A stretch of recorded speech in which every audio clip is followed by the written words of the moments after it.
આવ્યા અક્ષરધામથી અવનીમાં ઐશ્વર્ય મુક્તો લઈ, શોભે અક્ષર સાથ સુંદર છબી, લાવણ્ય તેજોમય.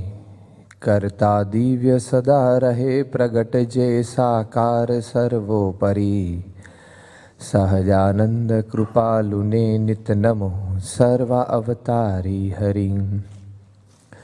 શોભો સાધુ ગુણે સદા સરળને જગતે અનાસક્ત છો, શાસ્ત્રીજી ગુરુ યોગીજી ઉભયની કૃપાતણું પાત્ર છો.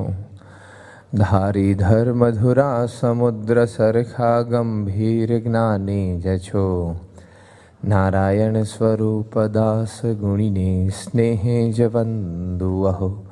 શ્રી સ્વામિનારાયણ ભગવાનની જય. અક્ષર પુરુષોત્તમ મહારાજની જય. ગુણાતીતાનંદ સ્વામી મહારાજની જય. ભગતજી મહારાજની જય. શાસ્ત્રીજી મહારાજની જય. યોગીજી મહારાજની જય. પ્રમુખ સ્વામી મહારાજની જય. દિલ્હી અક્ષરધામ મહોત્સવની જય. છેલ્લા થોડા દિવસથી આપણે ભગવાન સ્વામિનારાયણ અને આપણા ગુરુ હરિ પ્રમુખ સ્વામી મહારાજના વ્યક્તિત્વમાં સામ્યતા એ વિષયક વાતો સમજી રહ્યા છીએ. એમાં શ્રીજી મહારાજના જીવનના અનંત ગુણો એ આજે પ્રમુખ સ્વામી મહારાજના જીવનમાં પણ આપણને તાદ્રશ દેખાય છે. એવા અનેક પાસાઓ દ્વારા આપણે આપણા ઈષ્ટદેવ અને આપણા ગુરુહરિના જીવનનું મૂલ્યાંકન કરેલું. એની સાથે સાથે જ શ્રીજી મહારાજની પ્રત્યક્ષ હાજરીમાં, એમની પ્રત્યક્ષ સાનિધ્યમાં જેવો ભક્ત સમાજ તૈયાર થયેલો, એવો જ ભક્ત સમાજ આજે પ્રમુખ સ્વામી મહારાજના સાનિધ્યમાં પણ આપણને દેખાય છે.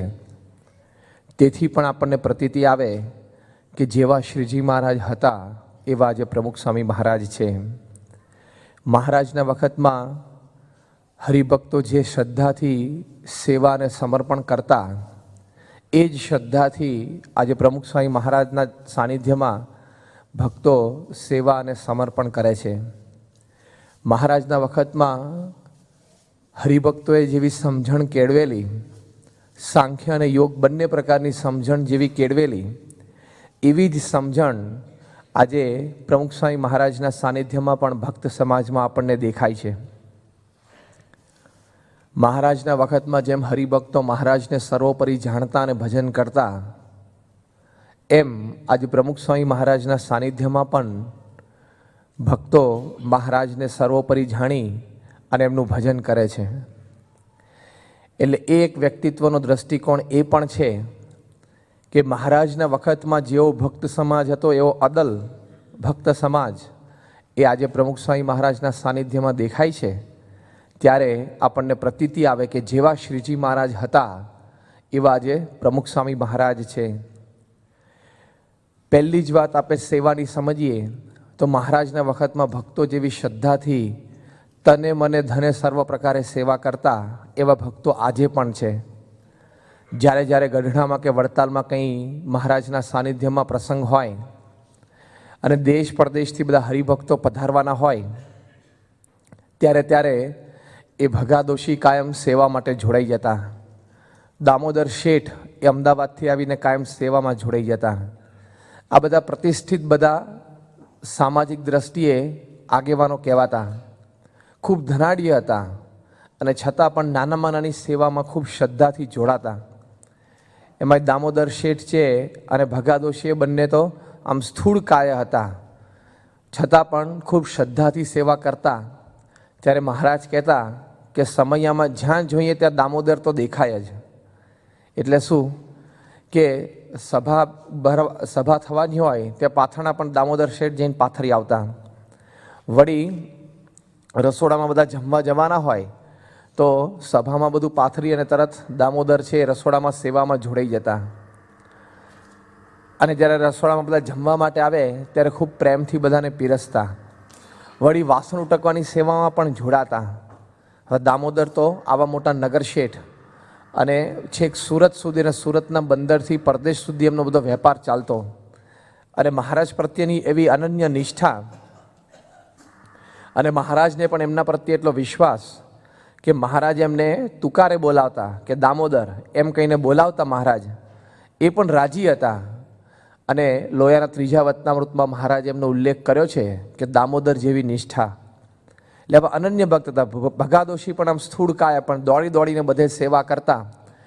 તો આવી રીતે આવા ધનાઢ્ય હતા છતાં પણ મહારાજના સાનિધ્યમાં, સંતોના સાનિધ્યમાં આવી રીતે પોતે નાના માનાની સેવામાં પણ જોડાતા. એટલે ખૂબ આવી શ્રદ્ધા હતી. દામોદરના જીવનનો વિશેષ પ્રસંગ કે મહારાજ સાથે કેટલી બધી પ્રીતિ પણ એમને હતી કે એક વખત સભામાં બેઠેલા અને શ્રીજી મહારાજ સામે આમ જોઈ અને દામોદર મુસ્કરાયા. ત્યારે મહારાજે પૂછ્યું કે દામોદર કેમ હસ્યા? ત્યારે મહારાજને દામોદર શેઠે વાત કરી કે મહારાજ આપ રાજી હો તો મારે આપની પાસે માંગવું છે. ત્યારે મહારાજ કે તમ જેવા ભક્ત માગે અમે રાજી છીએ, તમારા અંતરમાં તો કોઈ સંસારની વાસના છે નહીં, માટે તમે જે માંગો અમે આપીએ. ત્યારે દામોદર શેઠે શ્રીજી મહારાજને હાથ જોડીને ભર સભામાં મહારાજ પાસે માગ્યું કે આ તમારા મુખારવિંદની સ્મૃતિ જ્યારે પૂજા દરમિયાન કરીએ છીએ ત્યારે તમારા આ નીચલા હોઠ ઉપર જમણી બાજુ જે સફેદ બિંદુ દેખાય છે એને લીધે સુખ આવતું નથી.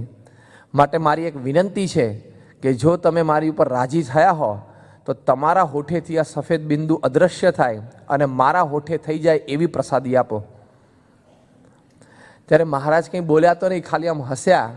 અને ત્યાં અદ્ભુતાનંદ સ્વામી એમની વાતોમાં લખ્યું છે કે એક અઠવાડિયા પછી મહારાજના નીચલા હોઠેથી જમણી બાજુથી એ સફેદ બિંદુ ગાયબ થયું અને દામોદર શેઠના હોઠ ઉપર તે જ જગ્યાએ થયું.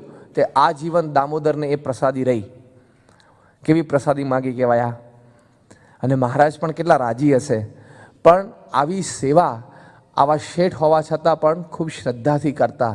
એમ આજે પણ બધા હરિભક્તો છે એ ખૂબ શ્રદ્ધાથી પોતાનું એક સામાજિક સ્ટેટસ, પોતે કદાચ ધનાઢ્ય હોય પણ જ્યારે સત્સંગમાં આવે ત્યારે એકદમ નિર્માની થઈને આ બધી શ્રદ્ધાથી સેવા કરતા હોય છે.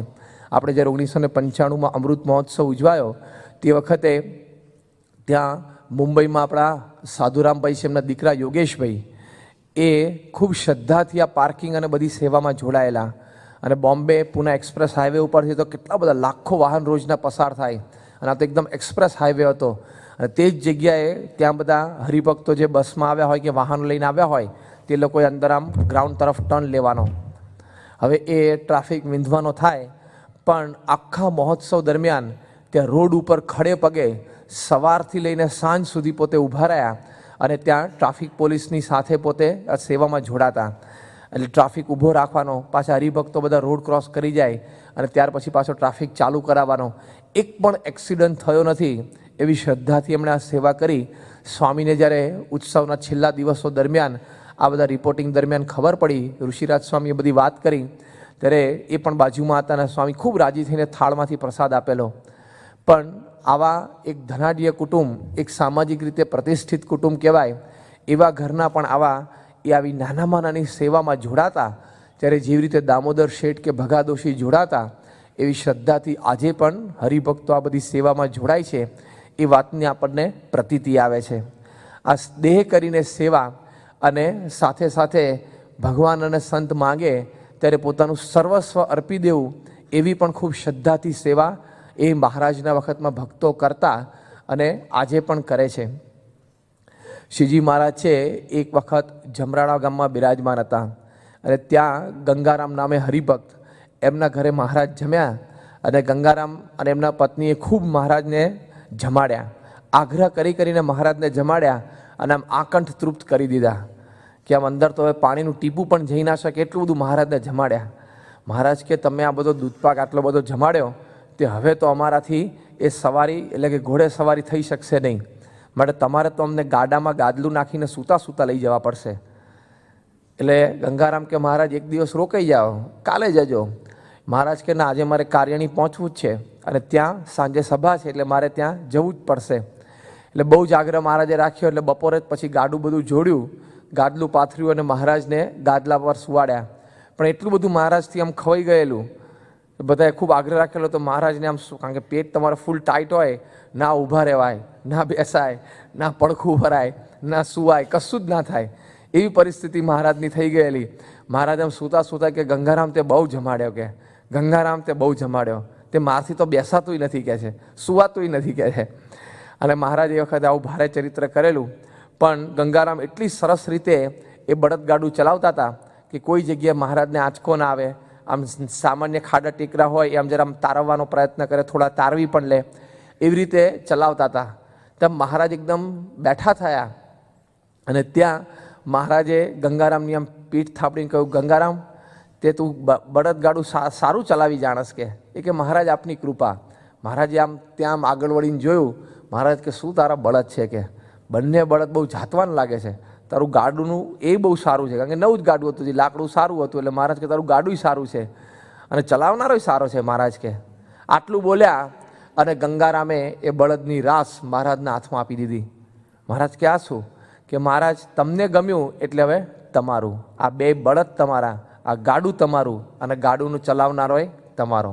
મહારાજ કે તારા ઘરવાળાને પૂછીને આવજે, એ કે એ તો રાજી જ છે, એ તો રાજી જ છે જો તમારી સેવામાં હું આવી જાઉં તો. એટલે આને મને કહીને જ મોકલ્યો છે કે મહારાજને કદાચ આ ગાડું ગમે અને બે બળદ ગમે તો તમે આપી દેજો. મહારાજ કે બે ગમે તે આપી દેજો, પણ આ ત્રીજાની વાત છે ચલાવનારો, એનું શું? એ કે મહારાજ એ મારા ઘરવાળા રાજી જ છે જો હું ગઢડા મંદિર અત્યારે બંધાય છે એની સેવામાં જોડાવતો.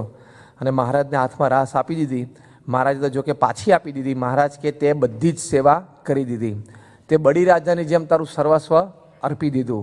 અને યાવત ચંદ્ર દીવા કરો, જ્યાં સુધી પૃથ્વીનું પટ રહેશે ત્યાં સુધી તારી આ સેવા ગવાશે.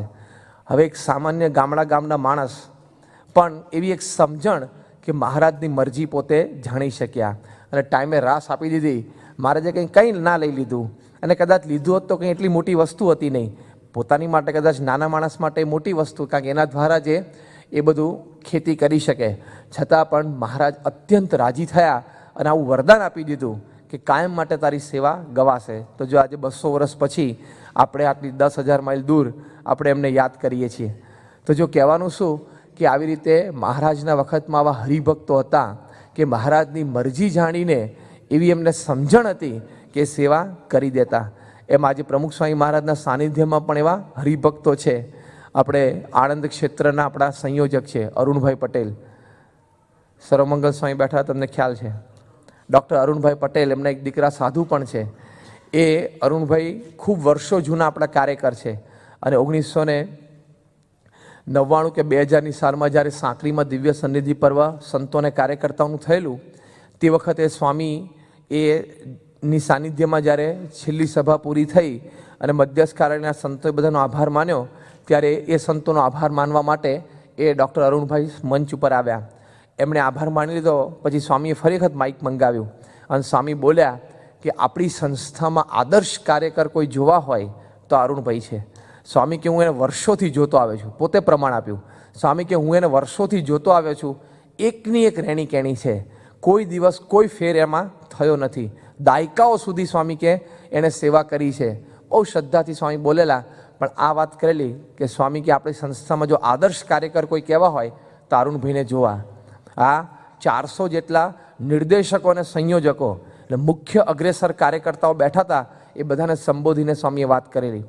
પણ એવા એક કાર્યકર છે, પણ એમના જીવનનો એક પ્રસંગ 1983ની સાલમાં એમને જીવનમાં પહેલી જ વખત વ્હીકલ પોતાનું લીધેલું, 2 વ્હીલર સ્કૂટર. અને સ્વામી બોચાસણ હતાને પૂજન કરાવવા ગયા. અને સ્વામી ત્યાં સવારે પૂજા કર્યા પછી ઠાકોરજીના દર્શન કરીને નીચે આવતા હતા, ત્યારે એમણે ત્યાં સ્કૂટર પાર્ક કરેલું. સંતોએ વાત કરીને એ ઊભા હતા. સ્વામી કે શું અરુણભાઈ? તો કે બાપા સ્કૂટર લીધું છે ને પૂજન કરવાનું છે. એટલે સ્વામીએ ત્યાં ઠાકોરજી પધરાવેલા, પૂજન કર્યું, સ્કૂટરને ચાંદલા કર્યા. પછી એમની અરુણભાઈની ઈચ્છા હતી કે જે સ્કૂટરની કી હોય એ કીને પણ સ્વામી ચાંદલો કરે. સ્વામીની આંગળી હતી જ આમ ચાંદલો કરતા હતા સ્વામી. એટલે એમણે આમ કી ધરી ચાંદલો કરવા માટે. એ કે બાપા એમ કહીને હાથમાં ચાવી હતી. સ્વામી કે ઓ લો, મંદિરને અર્પણ કરી દેવું છે, બહુ સારું, લો અમારા મંદિરને જોઈએ જ છે. ચાવી આમ ધરીને તો સ્વામી વળી એવું બોલે, સ્વામી કે લો મંદિરને આપી દેવું છે, અમારું મંદિર જરૂર છે. એમ કે ખભા ઉપર આમ ધબ્બો મારી દીધો. અરુણભાઈ ઇન્સ્ટન્ટ કે હા સ્વામી મંદિર માટે જ લાવ્યો છું, એટલે આ રાખો. એટલે કોઈ સંતે કીધું કે સ્વામી ત્યાગવલ્લભ સ્વામી કે કોઈ હતું, કોઈ સંતોએ કીધું કે સ્વામી આ તો એ ચાવીનું પૂજન કરવા માટે, ચાંદલો કરાવવા માટે એમને આગળ ધરેલી. સ્વામી કેમ? અરુણભાઈ કે ના ના સ્વામી, ચાવી ઉપર ચાંદલો કરવા માટે નહીં, આપને અર્પણ કરવા માટે જ મેં ધરેલું.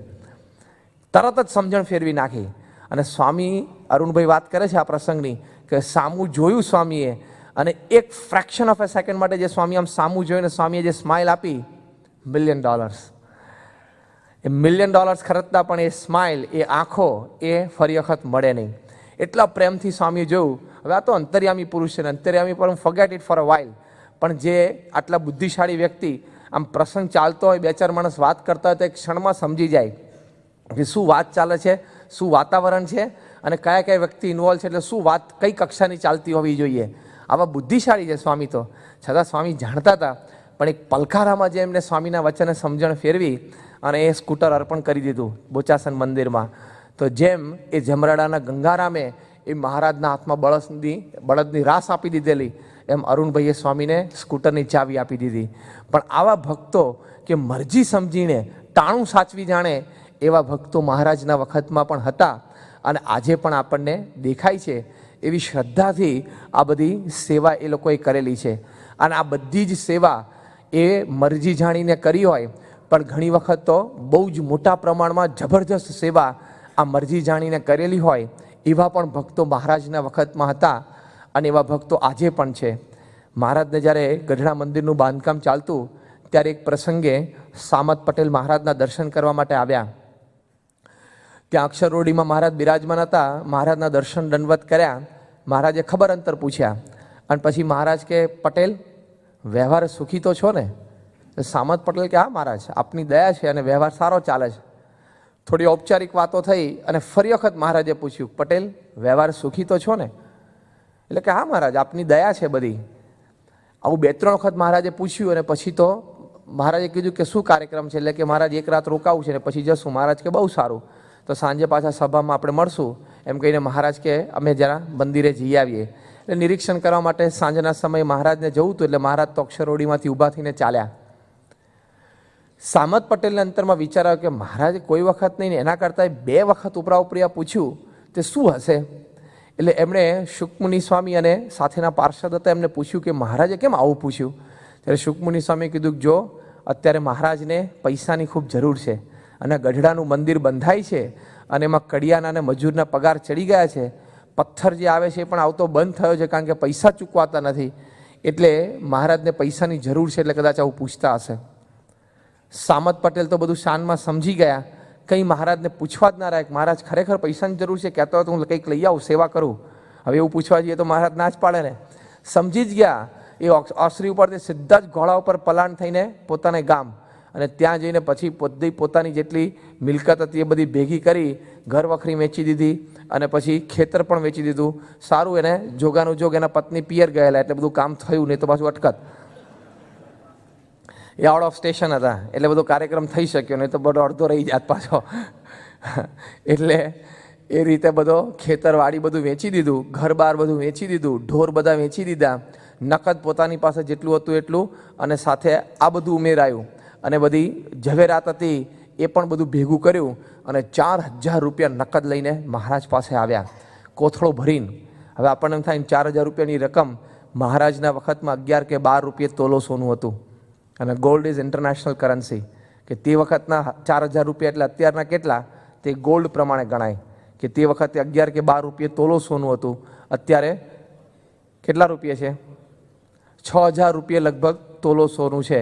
તો એ 4,000 રૂપિયામાં કેટલા તોલા સોનું આવે, એટલા તોલા સોનું લેવું હોય તો અત્યારે કેટલા રૂપિયા થાય? એ જે રૂપિયા થાય એ એની સેવા થઈ કહેવાય. એટલે આવી એમણે સેવા કરીને મહારાજ પાસે આમ કોથળો પાથર્યો. મહારાજ કે આ શું છે આ બધું? કે મહારાજ આપ રાખો, આપને અત્યારે ગઢડા મંદિરમાં જરૂર છે તો અમારી સેવા સ્વીકારો, એમ કહીને હાથ જોડીને મહારાજને પંચાંગ પ્રણામ કર્યા. મહારાજ કે પણ પટેલ આટલું બધું તમે ક્યાંથી લાવ્યા? ઘર બારને ખેતર વેચ્યું હોય તો જ બને.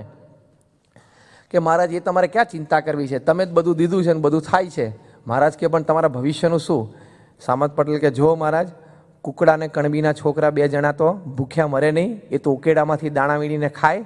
માટે તમે અત્યારે રાખો, તમારે જરૂર છે એ પાછળ તો બધું અમારું થઈ રહેશે. મહારાજના આંખમાં જળજળી આવી ગયા. અને મહારાજને ખૂબ વિનંતી કરી એટલે મહારાજે બધી સેવા સ્વીકારી અને આ બાજુ ગઢડા મંદિરનું કામ ધમધોકાર બધું પાછું ચાલુ થઈ ગયું. પણ જો આવી એક સમજણ, એક મરજી જાણીને પોતાનું સર્વસ્વ અર્પણ કરી દીધું, એ કક્ષાની સેવા મહારાજના વખતમાં આવા ઘણા બધા હરિભક્તો હતા, એ શ્રદ્ધાથી કરતા. આજે પણ એવો ભક્ત સમાજ છે, એટલે એવા હરિભક્તોના દર્શન આપણને થાય છે કે મરજી જાણીને પોતાનું સર્વસ્વ અર્પણ કરી દે. સ્વામી હમણાં થોડા વખત પહેલાં અટલાદરામાં હતા અને તે વખતે રાજેશ્વર સ્વામી અને બીજા સંતો એ પોતપોતાના વિસ્તારના હરિભક્તો પાસે ત્યાં અટલાદરા માસ્ટર પ્લાનની લખણી કરાવતા હતા. તે વખતે લખણીને બધું પૂરું થયું અને ખૂબ શ્રદ્ધાથી બધા હરિભક્તોએ સેવા કરી. પછી ત્યાં આપણા અટલાદરાના હરિભક્ત છે પ્રહલાદભાઈ રાવ, એ સ્વામી પાસે આવ્યા અને સ્વામી પાસે આવીને એમણે પ્લાન ખોલ્યા. એમના દીકરા હતા ભૂપેન્દ્રભાઈ અને બીજા દીકરા પ્રકાશ. અહીંયા છે પ્રકાશભાઈ, ક્યાંક છે, અમને ગઈ વખતે લગભગ મળેલા. એટલે એ સ્વામી પાસે આવ્યા અને સ્વામીને વાત કરી કે આ તાંદરજામાં અમારી એક આ જમીન છે મોટી અને જમીન અમારે વેચવી છે. એટલે એમને અમૃત દર્શન સ્વામીને વાત કરેલી. સ્વામી પાસે તો વાત નહીં થયેલી કે આ જમીન મોટી વેચીએ તો ત્યાં બીજો આપણે પ્રોજેક્ટ એ ગામમાં થઈ શકે અટલાદરામાં, તો આ મોટી જમીન વેચવી છે. એટલે સ્વામી પાસે આશીર્વાદ આપવા માટે લઈ ગયા.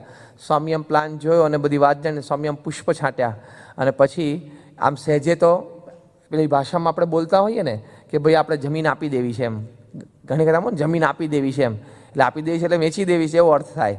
પણ આમ કે સ્વામી આપણે જમીન આપી દે. સ્વામી કે બહુ સારો આશીર્વાદ છે, ત્રણેય જણાને મહારાજ બહુ સુખી કરશે, અમારે મંદિરમાં ખૂબ જરૂર છે, મહારાજ બેસશે, ભવ્ય શિખરબદ્ધ મંદિર થશે, એમ કહીને 5-7 મિનિટ સુધી આશીર્વાદ ચાલુ રાખ્યા. એટલે આ ત્રણ તો જોઈએ અમૃત દર્શન સ્વામી કે સ્વામી આ એમ નથી, એમને તો આ જમીન આપવી છે એટલે વેચી દેવી છે અને એમાંથી પૈસા આવે એનો પ્રોજેક્ટ બીજો ગામ બરોડામાં કરવાનો. સ્વામી કે ઓ એમ છે, ભલે તો લો આ પુષ્પ મૂકેલો આશીર્વાદ છે, ઠાકોરજી બધા પ્રોજેક્ટ સારા કરશે, આમને આશીર્વાદ આપ્યા.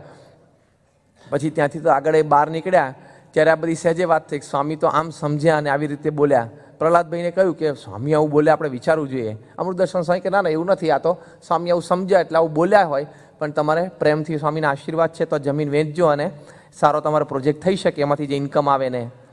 ઘરે ગયા અને ઘરે બધી વાત થઈ એટલે બધા જ ઘરના સભ્યો ભેગા થયા છે, એટલે પુરુષો અને બધા મહિલાઓ, એટલે પ્રહલાદભાઈ, એમના ઘરવાળા ભૂપેન્દ્રભાઈ, પ્રકાશભાઈ, એમના ઘરવાળા બધા. અને પછી બધાએ સુમેળે સામૂહિક નક્કી કર્યું કે જો સ્વામીના મુખમાંથી એકવાર આ શબ્દો નીકળી ગયા હોય તો આ જમીન આપણે રખાય જ નહીં, આપી જ દેવી જોઈએ સ્વામીને. અને મહિલા મંડળે પણ બધો ખૂબ ફોર્સ કર્યો કે આપી જાઓ સ્વામીને, આપણે આ જમીન જોતી જ નથી. જો સ્વામીના મુખમાં આવથી નીકળી ગયું હોય એટલે સહેજે કોઈએ કહ્યું કે સ્વામી તો પછી આવું સમજ્યા હતા એટલે આવું બોલ્યા હતા, પણ પછી પાછળથી સુધારીને આશીર્વાદ આપ્યા. ત્યારે બધાએ વાત કરી કે જો આ તો ગુણાતીત સત્પુરુષ છે, આપણે કોઈક દાડો લવરી કરી બેસીએ ને કંઈક ઊંધું બોલી બેસીએ, આનું કંઈ મગજ આપણી જેમ ઠેકાણે નથી એવું નથી, એ બધું સ્ટેબલ જ હોય, સમજીને જ બોલતા હોય. અને કદાચ એ સાહજિક બોલી ગયા તો એ બોલનાર કોણ છે, કોના મુખમાંથી આ વચન નીકળ્યા, એનો મહિમા હોવો જોઈએ ને કે આપી જાઓ. અને સાંજે પછી બીજે દિવસે અમૃત દર્શન સ્વામી પાસે આવ્યા કે હવે તો બક્ષિસ દસ્તાવેજ તૈયાર કરાવવો પડશે.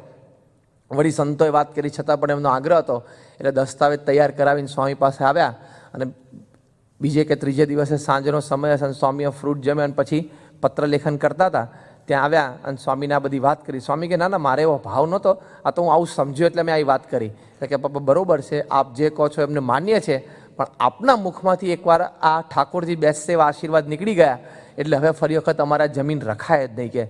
અને ઘરેથી પણ અમને ખૂબ આગ્રહ કર્યો છે કે આપીને જ આવજો, એટલે અમે આપવા જ આવ્યા છીએ, એટલે આપ રાખો જ.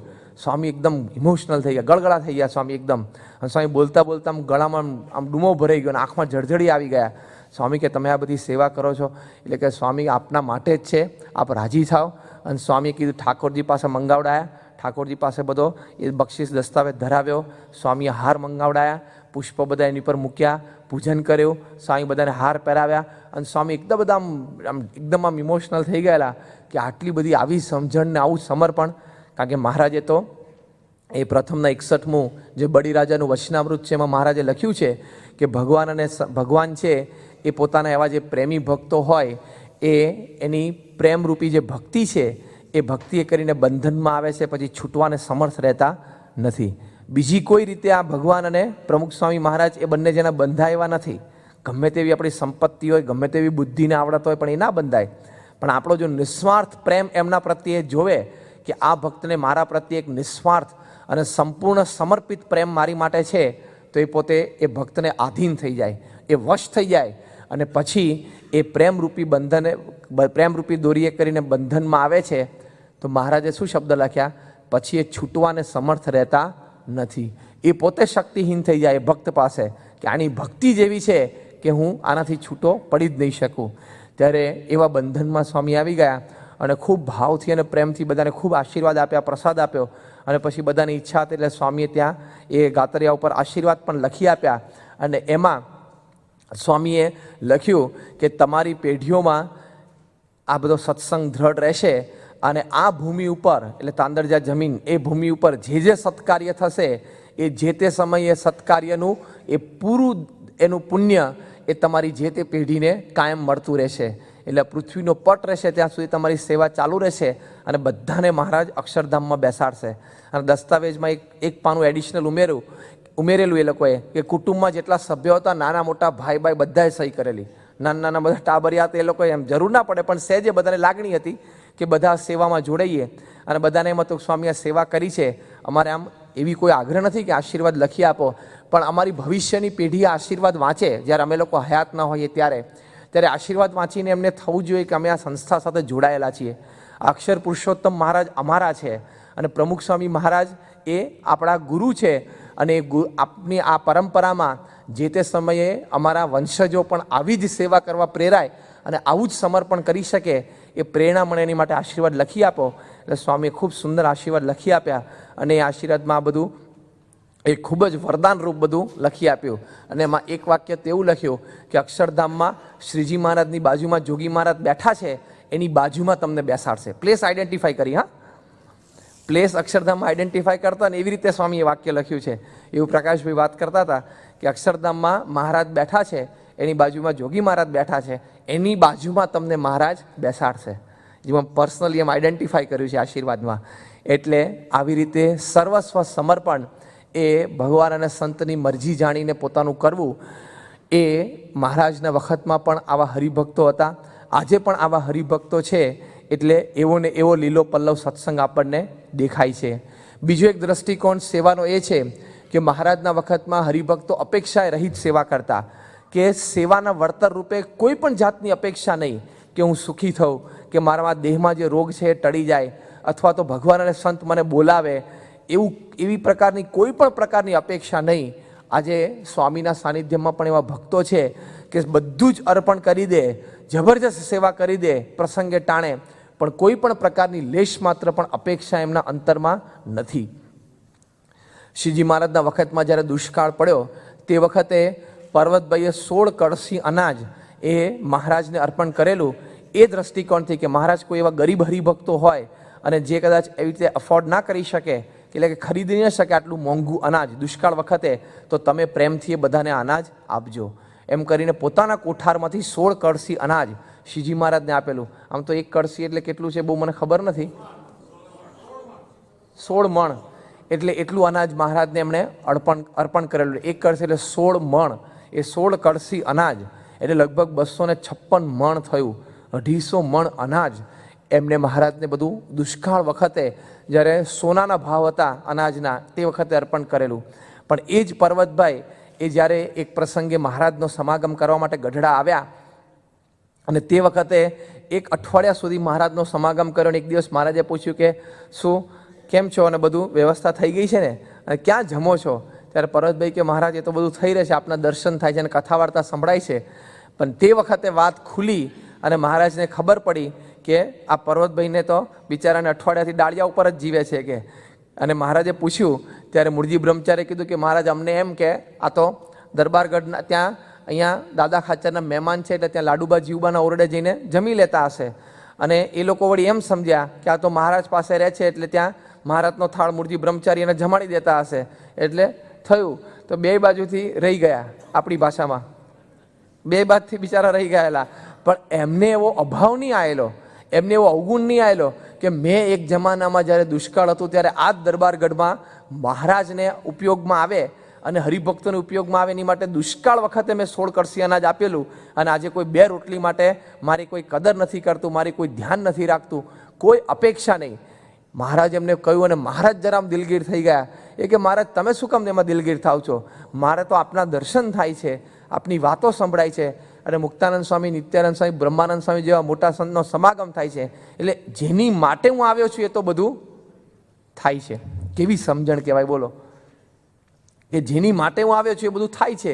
પેલું તો ઓછું વધતું થયું, ક્યાં આપણે ભૂખ્યા મરી ગયા. આ ડાળિયા છે એ થોડાક ખાઈને પછી પાણી પી લઈએ છીએ, અને ડાળિયાનો તો ગઈકાલે આપણને પ્રભુચરણ સ્વામી વાત કરી કે થોડા ખાઈએ એટલે ભરાઈ જાય સુધી હાઈ ડાળિયા થઈ જતું હશે એમને.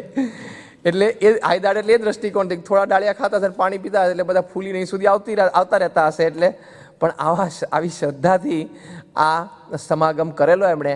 પણ મુખ્ય તો એ જોવાનું કે અપેક્ષા નહીં, અને અપેક્ષા નથી એટલે કોઈ પણ ઠેકાણે એમને અવગુણ આવ્યો નહીં કે આ મેં આટલી સેવા કરીને મારી વ્યવસ્થા અહીંયા થતી નથી. એટલે આવા ભક્તો મહારાજના વખતમાં હતા કે આવી સમજણ એ સેવા કર્યા પછી પણ એમને રહેતી. એમાં જે પ્રમુખ સ્વામી મહારાજના સાનિધ્યમાં પણ એવા ભક્તો છે કે જે આટલી મોટી સેવા કર્યા પછી પણ ટાણું અને પ્રસંગ એ ભગવાન અને સંતનું સાચવ્યું હોય એવી સેવા કર્યા પછી પણ અપેક્ષાએ રહિત એ સત્સંગમાં રહેતા હોય છે. દિલ્હીમાં આપણે અત્યારે અક્ષરધામ ભવ્ય બંધાય છે. 110 એકર જમીન ઉપર અત્યારે આખું સ્પ્રોલિંગ કેમ્પસ તૈયાર થાય છે, અને આપણે બધાને ઉદ્ઘાટન પ્રસંગે ત્યાં પધારશું અને આપણને અક્ષરધામને મૂર્તિના બધા ભવ્ય દર્શન થશે. પણ જે જમીન ઉપર આપણે પગ મૂકશું એ જમીનની મુખ્ય સેવા એ જીસી પટેલ, એ અમેરિકા છે, એમણે કરેલી છે. એના સિંગલ બિગ ચેક, બહુ જ મોટી સેવા એમણે કરેલી છે. કદાચ BAPSના ઇતિહાસમાં એ મોટામાં મોટો ચેક અર્પણ સ્વામીને થયેલો હશે. એવી જબરદસ્ત સેવા એમણે જીસી પટેલે કરી છે. એટલે મૂળ તો એ લોહી જ ભૂદરભાઈનું લોહી હોય એટલે પાછું પડે નહીં. નગાસરના ભૂદરભાઈના દીકરા થાય ઘનશ્યામભાઈ. અને જે ભૂદરભાઈએ શાસ્ત્રીજી મહારાજ ત્યાં એમના ઘરે ગયેલા અને કટોકટી હતી, પૈસાની ખૂબ જરૂર હતી, જ્યારે 5-6 ફેમિલી એવા હતા કે જ્યાં શાસ્ત્રીજી મહારાજ હકથી માંગતા કે લાવ પૈસા. ત્યાં જઈને આમ પધરામણી કરે ને પૂજન કરે ને ગોળ ગોળ વાતો કરે ને કલાક બેસે ને 2 દિવસ રોકાય પછી ધીમેથી સેવાની વાત કરે, એવું નહીં પંપાડી સીધું મોઢે જ કહી દેવાનું કે લાય પૈસા કેટલા જ જોઈએ છે.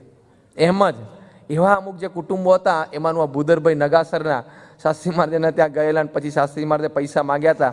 અને તે વખતે આખા વર્ષની ખેતીની ઉપજ એ 10,000 રૂપિયા એ ભૂદરભાઈએ આપેલા. પણ એ લેવા ગયા ત્યારે એના પત્નીએ આડા ઊભા રહી ગયેલા, ના આપું કે છે, દર વખતે આ તમારા સ્વામી આવીને લઈ જાય છે. કે એમને એટલો બધો બહુ દ્રઢ સત્સંગ તે વખતે હતો નહીં કે થોડાક લઈ જાવ લઈ જઈએ, પણ આખું વર્ષ આપણે શું ખાશું? ભૂદરભાઈ કે તારામાં બુદ્ધિ છે, કોણ ઘરે આવ્યું છે અને કોણ આપણી પાસે માંગે છે, કે તું ખસી જા કે મારા એમને આપી દેવા દે. પણ ખસિયાણીને પટારાને વળગી રહ્યા, અને એ તે વખતે ભૂદરભાઈ એમના પત્નીને પકડી અને પટારાથી જુદા કરી અને થાંભલે બાંધી દેલા. એ પ્રસાદીનો થાંભલો હજી છે એમના ઘરે. આ વખતે અમે એમને ત્યાં પધરામણી કરી. જીસી પટેલને એમની ઓફિસ, એમની ટેલિકોમ મોટી કંપની છે, એ કમ્યુનિકેશન્સ કંપનીની એમની ઓફિસમાં અમે પધરામણી કરી. અને તે વખતે સહેજે નીકળતી વખતે આ પ્રસંગ નીકળ્યો એટલે એ પોતે જાતે જ બોલેલા કે થાંભલો હજી ત્યાં ગામડે ઘરમાં છે. અને એમના પત્નીને બાંધીને કોથળીમાં પૈસા નાખીને શાસ્ત્રી મહારાજને આપ્યા. પણ એ તો આમ બોલતા હોય ને કે નથી આપવા આમ તેમ. શાસ્ત્રી મહારાજના આગલા ઓરડામાં બધી વાતો સંભળાય, પ્રસંગ બધો. એટલે શાસ્ત્રી મહારાજ ત્યાં સ્વામી કે શું? એટલે ભૂદરભાઈ કે સ્વામી એ તો બધું અમારા ગ્રહસ્થને ચાલ્યા કરે, તમે તમારે નીકળો કહે છે. સ્વામી કે અત્યારે જ કે આ તમને કોથળી હાથમાં આપી 10,000ની, તમે ઊભા થાવ અને આણંદ સ્ટેશનેથી ટ્રેનમાં બેસીને અમદાવાદ પહોંચી જાઓ કહે છે. સ્વામી તો આવું તો કોઈ થોડે કે સ્વામી આપણા ઘરે પધરામણી આવે 5-10 મિનિટ પછી આપણે થોડે કે સ્વામી ચલો ઉપડો કહે છે, એવું થોડે કહીએ આપણે. ભૂદરભાઈ કે ભાઈ આપણે ચાલો કહે છે. સ્વામી કે કેમ? કે સ્વામી હવે પેલીને બાંધી છે અત્યારે દોરડેથી, જો છૂટશે ને તો દોડીને તમારા હાથમાંથી આવીને ઝંટવીને લઈ જશે. કે એવી છે કે તમારો ઉપવાસ પડશે ને કે તમે ચાલો કહે છે, એમ કંઈ શાસ્ત્રીમાં ઊભા કરેલા. પણ એ ભૂદરભાઈનું લોહી એ સીધું જ આ લોહી કોઈ દિવસ સેવામાં પાછું પડે આમ. અને જબરજસ્ત એમણે આ સેવા કરેલી. તમે આપણે અક્ષરધામની જે ખાતવિધિ થઈ ત્યાં સ્વામી એમની બાજુમાં એમને બેસાડેલા અને ખૂબ જબરજસ્ત એમની આ સેવા, સમર્પણ. પણ એ આખો પ્રસંગ એ ખાતવિધિનો પૂરો થયો અને સ્વામી એમને ચાંદલો કરેલો, ચોખા ચોડેલા, નાળાછડી બાંધેલી. એ પ્રસંગ પૂરો થયો પછી એ ખાતવિધિની મુખ્ય સભા યોજાઈ અને એમાં પણ એ આખો પ્રસંગ પૂરો થયો. પછી બધા મહેમાનોને બધા જમીન બધા છૂટા પડ્યા અને પછી સંતો પણ બધા ત્યાંથી નીકળતા હતા પાછા પોતાના ઉતારે જવા માટે. ત્યારે બ્રહ્મબિહારી સ્વામીને સંતો ગાડીમાંથી ત્યાં ઉત્સવ સ્થળેથી એ જમીનેથી બહાર રોડ ઉપર આવ્યા ત્યારે જીસી પટેલને બહાર ફૂટપાથ ઉપર ઊભેલા જોયા. એટલે બ્રહ્મબિહારી સ્વામી એકદમ નજર પડી એટલે ગાડી ઊભી રખાવીને કાચ ખોલીને બૂમ પાડી, જીસી એટલે એકદમ એમને એમ જોયું કે કોણે બૂમ પાડી, એટલે ગાડી તરફથી અંદરથી બ્રહ્મવિહારી સ્વામી એમ હાથ ઊંચો કર્યો, અહીંયા કમ યાર કે. એટલે જીસી એકદમ નજીક આવ્યા, એટલે પૂછ્યું કે કેમ અહીંયા, why you standing on the footpath? એટલે જીસી કે કાંઈ જ નહીં, કે આ તો ખાલી અહીંયા I am just waiting for a taxi. Brahmavihari Swami કે તમે ટેક્સીની રાહ જુઓ છો, કે તમારી પાસે વાહન નથી? કે ના સ્વામી, સવારે હોટલ પરથી આવી ગયેલો, પણ ત્યાં હોટલ પર તો ત્યાં રોકાયા હતો, ત્યાં મોટી ને સારી હોટલ, એટલે નીચે તો કેબ બધી ઊભી જ હોય એમને એમ, પણ અહીંયાથી પાછું જવા માટે આવું છે, નોઈડાથી ઇન્ટિરિયર આવવામાંથી એ સમયે ટેક્સી મળવી ખાલી એ તો અઘરું જ છે ને. એટલે કે I am just waiting for it, હમણાં મને મળી જશે કે. એટલે કે તમારે ભલા માણસ ત્યાંથી મળે આવતા, અહીંથી ના મળે, તમારે કહેવું જોઈએ ને કે ના સ્વામી હવે એમાં શું કહેવાનું, કે આ તો મેં આપ જમ્યા કર્યા, થોડું ચાલે એટલે જરા પેટમાં સારું રહે, થોડું જમ્યા પછી વોકિંગ થયું, ના અમે ઊભા છીએ કે હમણાં ટેક્સી મળશે એટલે જશું કે. અને આપણે ક્યાં અત્યારે મોટો વેપાર ધંધો છે ને, ક્યાં ઓફિસે જવું છે ને, ક્યાં ઘરે કોઈ રાહ જોનારું છે, કે હોટલ પર જ જવું છે, 15 કલાક 15 મિનિટ આગું પાછું એમ. બ્રહ્મવિહારી સ્વામી એમ કરો, તમે બેસી જાઓ, અમે તમને હોટલ પર મૂકીને પછી ઉતારી જશું. કે ના Swami, don't take the trouble, come on, કે તમે શું કામ તકલીફ લો છો, કે હું પહોંચી જઈશ કે. અને આમ એકદમ આમ સાહજિકતાથી બ્રહ્મવિહારી સ્વામી આ પ્રસંગનું બાપા પાસે વર્ણન કરેલું, કે સ્વામી વાર્તાલાપ દરમિયાન એમના ચહેરા ઉપર એક આટલો અણસાર પણ આપણને જોવા ન મળે, કે હમણાં જ just a few hours back, કે થોડાક કલાકો પહેલાં, કે આમ સ્વામીની બાજુમાં બેસીને સ્વામીના અને યોગીજી મહારાજનો આમ જીવનો જે સંકલ્પ, એમાં ખાતવિધિમાં બાજુમાં બેઠા હતા, અને આટલું બધું સ્વામીએ એમનું રાખ્યું, અને થોડાક કલાકો પછી he was waiting on the footpath for a cab. અને મને કોઈએ પૂછ્યું નહીં, મારી કોઈ ગાડીની વ્યવસ્થા નથી કરતું, આજના દિવસે તો મારું કોઈ ધ્યાન રાખવું જોઈએ, મને કોઈ પૂછવું તો જોઈએ કે તમે પાછા કેવી રીતે જવાના છો, તમારો ઉતારો ક્યાં છે, કોઈ મને પૂછતું નથી. આવો ભાવ એમના ચહેરા ઉપર, એમની બોલીમાં એટલે કે શબ્દમાં, કે એમની આંખોના હાવભાવમાં લેશ માત્ર પણ જણાતો નહોતો. સ્વામીના આંખમાં જળજળી આવી ગયેલા. સ્વામી કે, એટલે સ્વામી કંઈ બોલ્યા નહીં, પણ સ્વામીને મનમાં એમ થઈ ગયું હશે કે હા, કેવી આમ અપેક્ષા રહિતની આ બધી સેવા કહેવાય. તો આવા હરિભક્તો આજે પણ છે. પછી તો સંતોએ બહુ આગ્રહ કર્યો એટલે ગાડીમાં બેઠા, અને ત્યાં એમને ઉતારે એમને મૂકીને પછી સંતો પોતાના ઉતારે ગયા. પણ એમને એવી અપેક્ષા નહીં કે મારી માટે આટલી વ્યવસ્થા થવી જોઈએ. તો જે મહારાજના વખતમાં આવા હરિભક્તો પર્વતભાઈ જેવા હતા, કે આવી સેવા કરી હોય પણ સેવાની બદલીમાં કોઈ પણ જાતની અપેક્ષા નહીં કે એમની રાખ રખાવટ થાય કે એમને સાચવાય. પણ મહારાજના વખતમાં જેવા હરિભક્તો હતા એવા આજે પ્રમુખ સ્વામી મહારાજના વખતમાં પણ આવા છે, કે આ બધી જ સેવા કરી હોય છતાં લેશ માત્ર પણ અપેક્ષા એ ક્યાંય સંસ્થા પાસેથી, સ્વામી પાસેથી અથવા તો વ્યવસ્થા તંત્ર પાસેથી અપેક્ષા લેશ માત્ર પણ નહીં રાખવાની. તો આ રીતે જો સેવા થાય તો એ સેવા લેખે લાગે, એનું 100% આપણને ફળ મળે. એ અપેક્ષા જ નહીં કે એકવાર ભગવાન અને સંતને અર્પણ કરી દીધું પછી એ આપણું રહ્યું જ નથી, એ અર્પણ કર્યા પછી પણ મારું છે એવું માનીએ છીએ એટલે અપેક્ષા રહે છે. એક્સપેક્ટેશન્સ કેમ રહે છે કે મેં આપ્યું ને, હજી એ ભાવ થોડો એ અર્પણ કર્યા પછી પણ એમાં પોતાપણાનો ભાવ રહી જાય છે, એ કનેક્શન ચાલુ રહે છે ને, એટલે પછી અપેક્ષા છે. આપ્યું છૂટ્યું એટલે એમાં મારું કાંઈ જ નહીં. જો એવું મનાઈ જાય તો કોઈ પણ જાતની અપેક્ષા લેશ પણ રહે નહીં. તો આવા ભક્તો મહારાજના વખતમાં પણ આવી સેવા કરતા અને અપેક્ષા રહિત આવી સમજણે સહિત સેવા કરતા એવા આજે પ્રમુખ સ્વામી મહારાજના સાનિધ્યમાં પણ આપણને દેખાય છે. એટલે એક સેવાની દ્રષ્ટિકોણથી એક મહારાજનું જ્યારે વ્યક્તિત્વ ભક્ત સમાજના દ્રષ્ટિકોણથી આપણે વિચારીએ ત્યારે એવું જ વ્યક્તિત્વ આજે પ્રમુખ સ્વામી મહારાજનું પણ આપણને દેખાય છે, કે આવ્યા શ્રદ્ધાવાન હરિભક્તો આજે પણ છે. જેવી રીતે આવી સેવા શ્રદ્ધાથી કરતા અને સમજણ પણ એવી જ રાખતા. અનેક પ્રકારની જે આપણી સમજણ છે સાંખ્ય અને યોગ સંબંધી, એ મહારાજના વખતમાં પણ હરિભક્તોને હતી, અને આજે પ્રમુખ સ્વામી મહારાજના વખતમાં પણ હરિભક્તોને છે. મહારાજના વખતમાં સોમલા ખાચર હતા, એમના 2 જુવાન દીકરા એ ધીંગાણામાં ધામમાં ગયા. પછી વારસમાં તો કોઈ રહ્યું નહીં. મહારાજને આ વાતની ખબર પડી એટલે મહારાજે સભામાં જ ખરખરો કર્યો. મહારાજ કે તમારા 2 જુવાન દીકરા ધામમાં ગયા.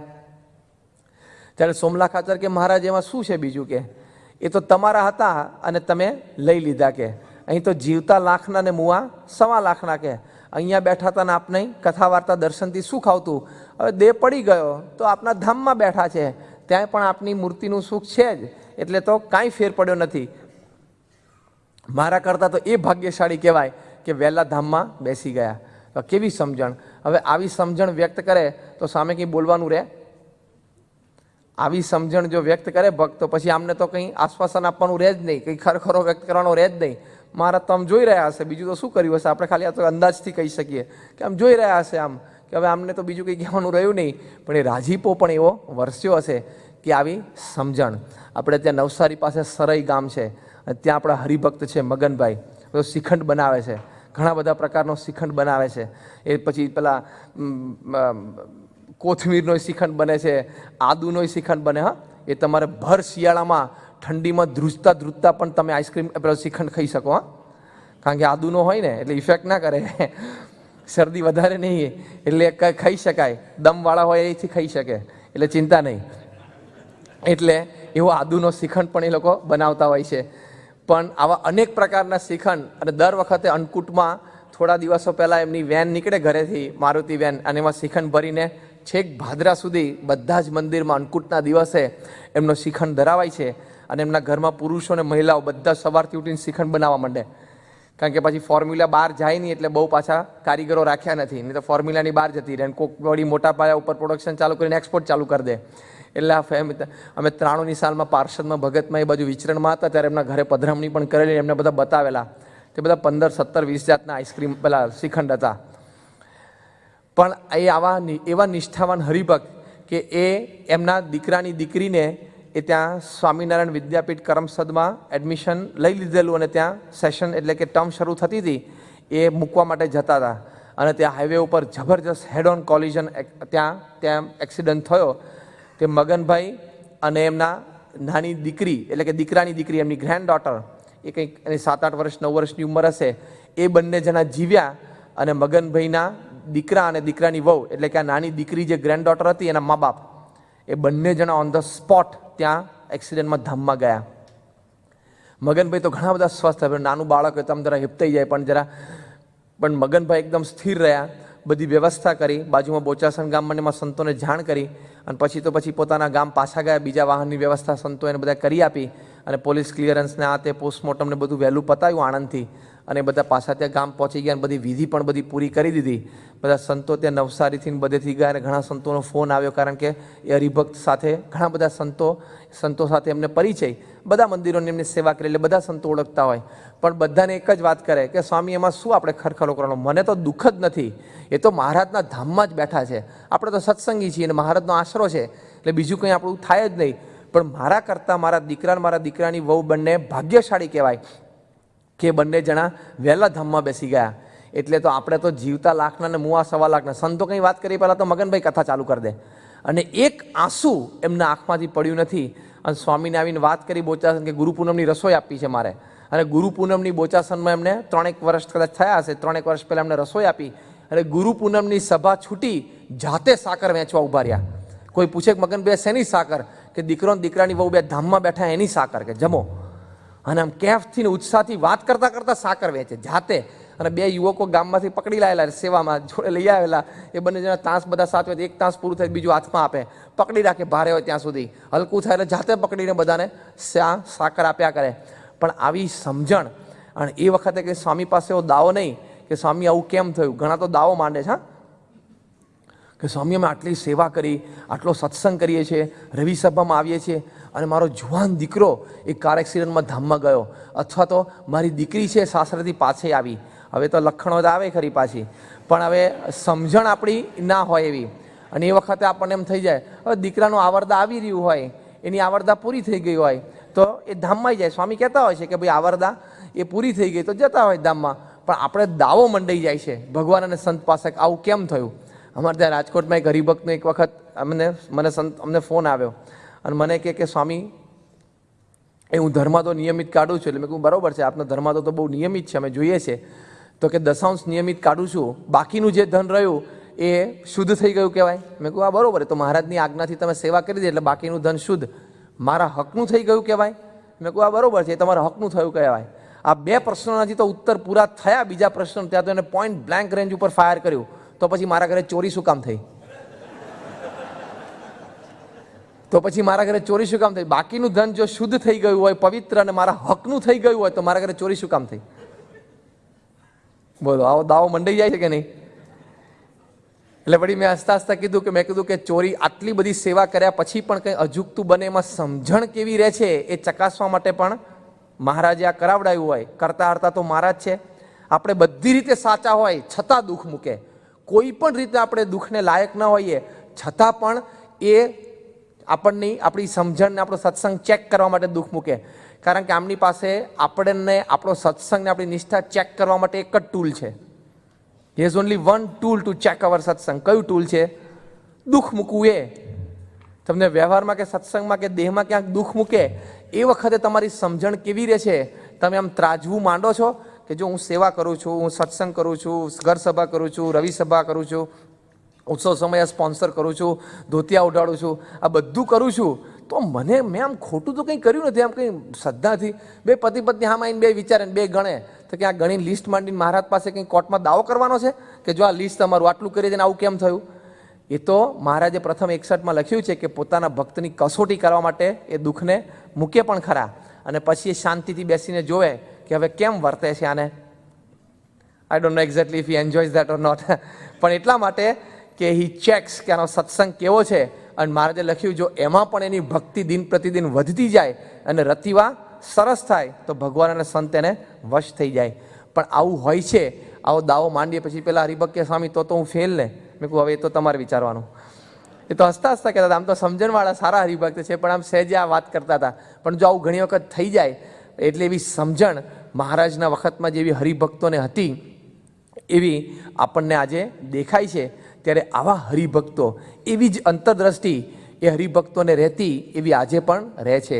મહારાજ જ્યારે ગઢડાનું કામ ચાલતું હતું અને રૂડાભાઈ મહારાજના દર્શન કરવા માટે ગયા ત્યાં, ત્યારે એ મહારાજે એમના 2 બળદ જોયા અને ત્યાં જ સાઈડ ઉપર જ મહારાજ આમ નીકળ્યા હશે અને મહારાજે બળદની ચાલ જોઈ અને બળદના આમ જરા આમ દેખાવ જોયો. અને આવા જે સારા પરીક્ષણવાળા હોય એ તો આમ બળદને જોવે અને એક દ્રષ્ટિથી માપી લે કે આ જાત કેવી છે, આ બળદ કેવા છે, એ માપી લેતા હોય. તો મહારાજે જોયું, મહારાજ કે રૂડાભાઈ આ 2 બળદ બહુ સારા છે, જાતવાન લાગે છે, અમારે અહીંયા ગઢડા મંદિરમાં આમ સેવામાં હોય તો બહુ સારું. રૂડાભાઈને જરા બંને બળદ બહુ ગમતા અને ખેતી માટે ઉપયોગી હતા અને એની ઉપર જ એમની ખેતી નભતી અને થોડુંક આમ સારા જાતવાન મળી ગયા એટલે થોડુંક મમત્વ પણ ખરું, બધું ભેગું. એટલે મનમાં જરા એમ થયું કે એટલે એમને કહ્યું મહારાજને કે મહારાજ એ ચોક્કસ સારી એક બળદની જોડ આવી જ મળી જાય તો હું શોધીશ. કદાચ એવો વિચાર એમને ન પણ આવ્યો હોય કે મહારાજની આવી ઈચ્છા છે તો અત્યારે જ હું 2 બળદ આપી દઉં. જેમ જમરાણામાં ગંગારામને વિચાર આવ્યો કદાચ ન પણ આવ્યો હોય એવું પણ બને. પણ એ વખતે ટૂંકમાં એ મહારાજને એ અર્પણ ન કરી શક્યા. અને પછી આમ ઘણા દિવસો સુધી એને કીધું કે શોધતો રહું છું. મહારાજને સંદેશો પણ મોકલતા કે મહારાજ શોધું છું. મહારાજ પણ પૂછાવડાવે કે ભાઈ તમે અમને 2 બળદ આપવાના હતા, તમારે જેવા બળદ છે એવા, તેનું શું થયું? ત્યારે રૂડાભાઈ વળી ત્યાં વેડાવદરથી એમના ગામથી કેવડાવે કે મહારાજ મળશે એટલે ચોક્કસ મોકલી આપું છું, હું શોધું છું. અને પ્રામાણિકપણે એમણે શોધ્યા હશે અને શોધ્યા જ ત્યાં. પણ છતાંય બળદ મળ્યા નહીં. આ બાજુ તો ગઢડા મંદિર પૂરું થયું, પ્રતિષ્ઠા થઈ. મહારાજ પણ થોડા વર્ષો પછી મહારાજ ધામમાં ગયા. ત્યાં સુધી આ બળદનો કંઈ મેળ પડ્યો નહીં ને મહારાજને આપી ન શકે. મહારાજ ધામમાં ગયા અને પછી એમને અંતરદ્રષ્ટિ થઈ કે મહારાજને 2 બળદ આપવાના તો રહી ગયા. પણ હું કેવું મૂર્ખ કે આ 2 બળદ મહારાજને ગમી ગયા તો મહારાજને એ જ વખતે કેમ અર્પણ ના કરી શક્યો? એ બોલ્યા કે આ 2 બળદ બહુ સારા છે ને અમારે ગઢડામાં કામમાં આવે એવા છે, તો મહારાજની મરજી જાણીને એમને આપી ના શક્યો? એ અંતરમાં એકદમ એટલી બધી બળતરા ઉપડી તે રાત દિવસ બળતરા રહ્યા કરે. અને આમ રાત્રે સૂવે તો સૂઈ ના શકે અને આમ ખાધું હોય પણ કોઈ પણ રીતે એને આમ સ્વાદનો પણ આનંદ ના આવે એવી આમ બેબાકડી પરિસ્થિતિ થઈ ગઈ કે આમ આખુડ વાકુડ થઈ ગયા. મહારાજને બહુ પ્રાર્થના કરી અને પછી ત્યાં વડતાલજીને રઘુવીરજી મહારાજને પણ કહ્યું. પહેલાં તો ત્યાં ગઢડા મંદિરમાં કોઠારી હતા, એમને મળ્યા કે આવું થયું છે શું કરું? તો કે રઘુવીરજી મહારાજ તો મહારાજનું સ્વરૂપ કહેવાય, જઈને તમે મળો. વડતાલ ત્યાં જઈને મળ્યા અને રઘુવીરજીએ કીધું કે તમે 1 બળદની જોડ અહીંયા હરિકૃષ્ણ મહારાજને અર્પણ કરી દો તો મહારાજની કૃપાથી અંતરે શાંતિ રહેશે. 1ના બદલે 12 બળદની જોડ લઈને એમને વડતાલ મંદિર અર્પણ કરી કે આ તો જબરજસ્ત પસ્તાવો કહેવાય. ટાણું ચૂકી ગયા એટલે આ તો ચક્રવર્તી વ્યાજનું પણ ચક્રવર્તી વ્યાજ, કમ્પાઉન્ડનું પણ કમ્પાઉન્ડ ઇન્ટરેસ્ટ એ એમણે મહારાજ ત્યાં અર્પણ કર્યું. અને રઘુજી મહારાજે સ્વીકાર્યું, બધાને ચાંદલા કરે, આશીર્વાદ આપ્યા અને પછી પાછા ઘરે ગયા. ઘણી નિરાશ થઈ કે આપણે મહારાજની ઈચ્છાથી તો સેવા કરી છતાંય કાંટો તો અંતરમાં રહી ગયો કે બધું બરાબર છે. 1ના બદલે 12 જોડ બળદની આપી, પણ જે સમયે મહારાજને જરૂર હતી અને પ્રત્યક્ષ સ્થૂળ દેહ મહારાજ પોતે પ્રગટ હતા ત્યારે તો ન જ આપી શક્યો. એ જે અંતરમાં આમ રહી ગયું, અંતરમાં એ આમ કાંઠો ખૂંચ્યા કરે. એટલે પછી દર વર્ષે એક બળદની જોડે ગઢડા કે વડતાલ જ્યાં રઘુવીરજી મહારાજ આજ્ઞા કરતા ત્યાં આપતા, અને ધામમાં જવાનો સમય આવ્યો ત્યારે પોતે ત્યાં, અને જ્યારે 12 બળદની જોડ અર્પણ કરી ત્યારે મહારાજે દર્શન પણ દીધા એમને સ્વપ્નમાં, અને કહ્યું પણ ખરું કે રૂડાભાઈ તમારી સેવા અમને પહોંચી ગઈ. એટલે સુધી વાત છતાં અંતરમાં એક નાનો કાંટો કે સ્થૂળ દેહે મહારાજ હતા ત્યારે તો આપી ન જ શક્યો, એટલું એક ચોખ્ખું અંતરમાં ન કરી શક્યા, અને સહેજે આમ રંચ રહી ગયો. તો એમને એ મૃત્યુ સમયે પોતે વિલ કર્યું, અને વિલમાં એમણે લખ્યું કે આવી રીતે આ પ્રસંગ મારા જીવનમાં બનેલો છે એમ કહીને આખો પ્રસંગ લખ્યો, અને છેલ્લે વિલમાં લખ્યું કે આથી મારી ઈચ્છા છે કે આ પૃથ્વીનું પટ રહે ત્યાં સુધી મારા વંશજ દર વર્ષે એક બળદની જોડ એ વડતાલ મંદિરે આપે. અને આ એમને વિલમાં લખ્યું, અને વર્ષો સુધી લગભગ 250 વર્ષ સુધી એમની 6 પેઢીએ દર વર્ષે એક બળદની જોડ વડતાલ મંદિરે આપી.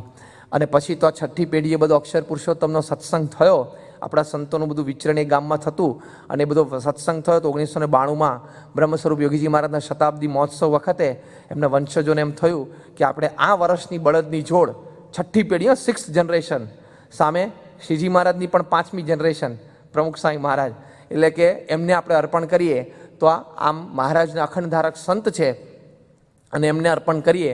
ત્યારે આખો પ્રસંગ તો સ્વામીને ખબર હતી, અને ત્યાં ચાલુ ઉત્સવે સર્વસ્વમાં જ્યાં સ્વામીનો ઉતારો હતો ત્યાં આ રૂડાભાઈના 6ઠ્ઠા વંશજ એ બળદની જોડ લઈ સરસ આમ બળદ આમ શણગારેલા ટ્રેડિશનલ રીતે, અને ત્યાં ઊભા હતા. અને સ્વામી પણ ઉતારામાંથી આમ ઓટ ટાઈમ હતો છતાં પણ આમની લાગણી હતી આખા કુટુંબની, અને બધા 8-10 બધા પુરુષો કુટુંબના ભેગા થયેલા. સ્વામી પણ પોતે સ્પેશિયલ ઉતારામાંથી બહાર આવ્યા, બળદનું પૂજન કર્યું, અને એમની બહુ ઈચ્છા હતી એટલે સાથે ઊભા રહીને બળદની સાથે પણ બધા ફોટોગ્રાફને બધું પડાવ્યું. અને પછી સ્વામીને આમ હાથમાં બળદની રાસ આપી, અને રાસ આપીને ધ્રુસકે ને ધ્રુસકે રડી પડ્યા. સ્વામીએ પણ ખૂબ આશીર્વાદ આપ્યા, અને સ્વામીએ કીધું કે હવે મહારાજને તમારી આ બળદની જોડ પહોંચી ગઈ. ત્યારે બધા જ પુરુષ હરિભક્તોએ બધાએ સ્વામીનો ચરણ સ્પર્શ કરીને હાથ જોડીને બોલ્યા કે સ્વામી આજે કદાચ રૂડાભાઈનું અંતર શાંત થયું હશે. એટલે અમને પણ અંતરમાં એટલી શાંતિ થાય છે કે અમારા કુટુંબમાં મહારાજના વખતમાં એક આ ખ્યાલચૂક થઈ ગયેલો એ આજે તમે જ્યારે બળદની રાસ હાથમાં પકડી ત્યારે અમને એવા દર્શન થયા કે સાક્ષાત મહારાજ પોતે હાથોહાથ એ બળદની રાસ લેતા હોય. એવા આમ એમને સ્વામીની મૂર્તિમાં મહારાજના દર્શન થયા કે આમ સાક્ષાત આમ એ બળદની રાસ લેતા હોય. ત્યારે કે અમને શાંતિ થઈ. સ્વામી કે જો તમારી બધી સેવા રહી આવી ગઈ, અને હવે વિલમાં ભલે રૂડાભાઈએ લખેલું છે પણ હવે તમારે એ સેવા કરવાની જરૂર નથી, આ તમારી સેવા અહીં પૂરી થઈ ગઈ, પૂર્ણ થઈ ગઈ. અને મહારાજે સ્વીકારી. ત્યારે બધા બહુ રાજી થયા. પણ જો એક આ ખ્યાલચૂક થઈ ગયેલો તો 6 પેઢી સુધી ચાલ્યું. 250થી વધારે બળદની જોડ એમણે સંસ્થામાં અર્પણ કરી હશે, પણ આ મહારાજની કૃપાથી એ મહારાજનું આ પ્રત્યક્ષ સ્વરૂપ પ્રમુખ સ્વામી મહારાજને અર્પણ કર્યું ત્યારે બધું સુધર્યું.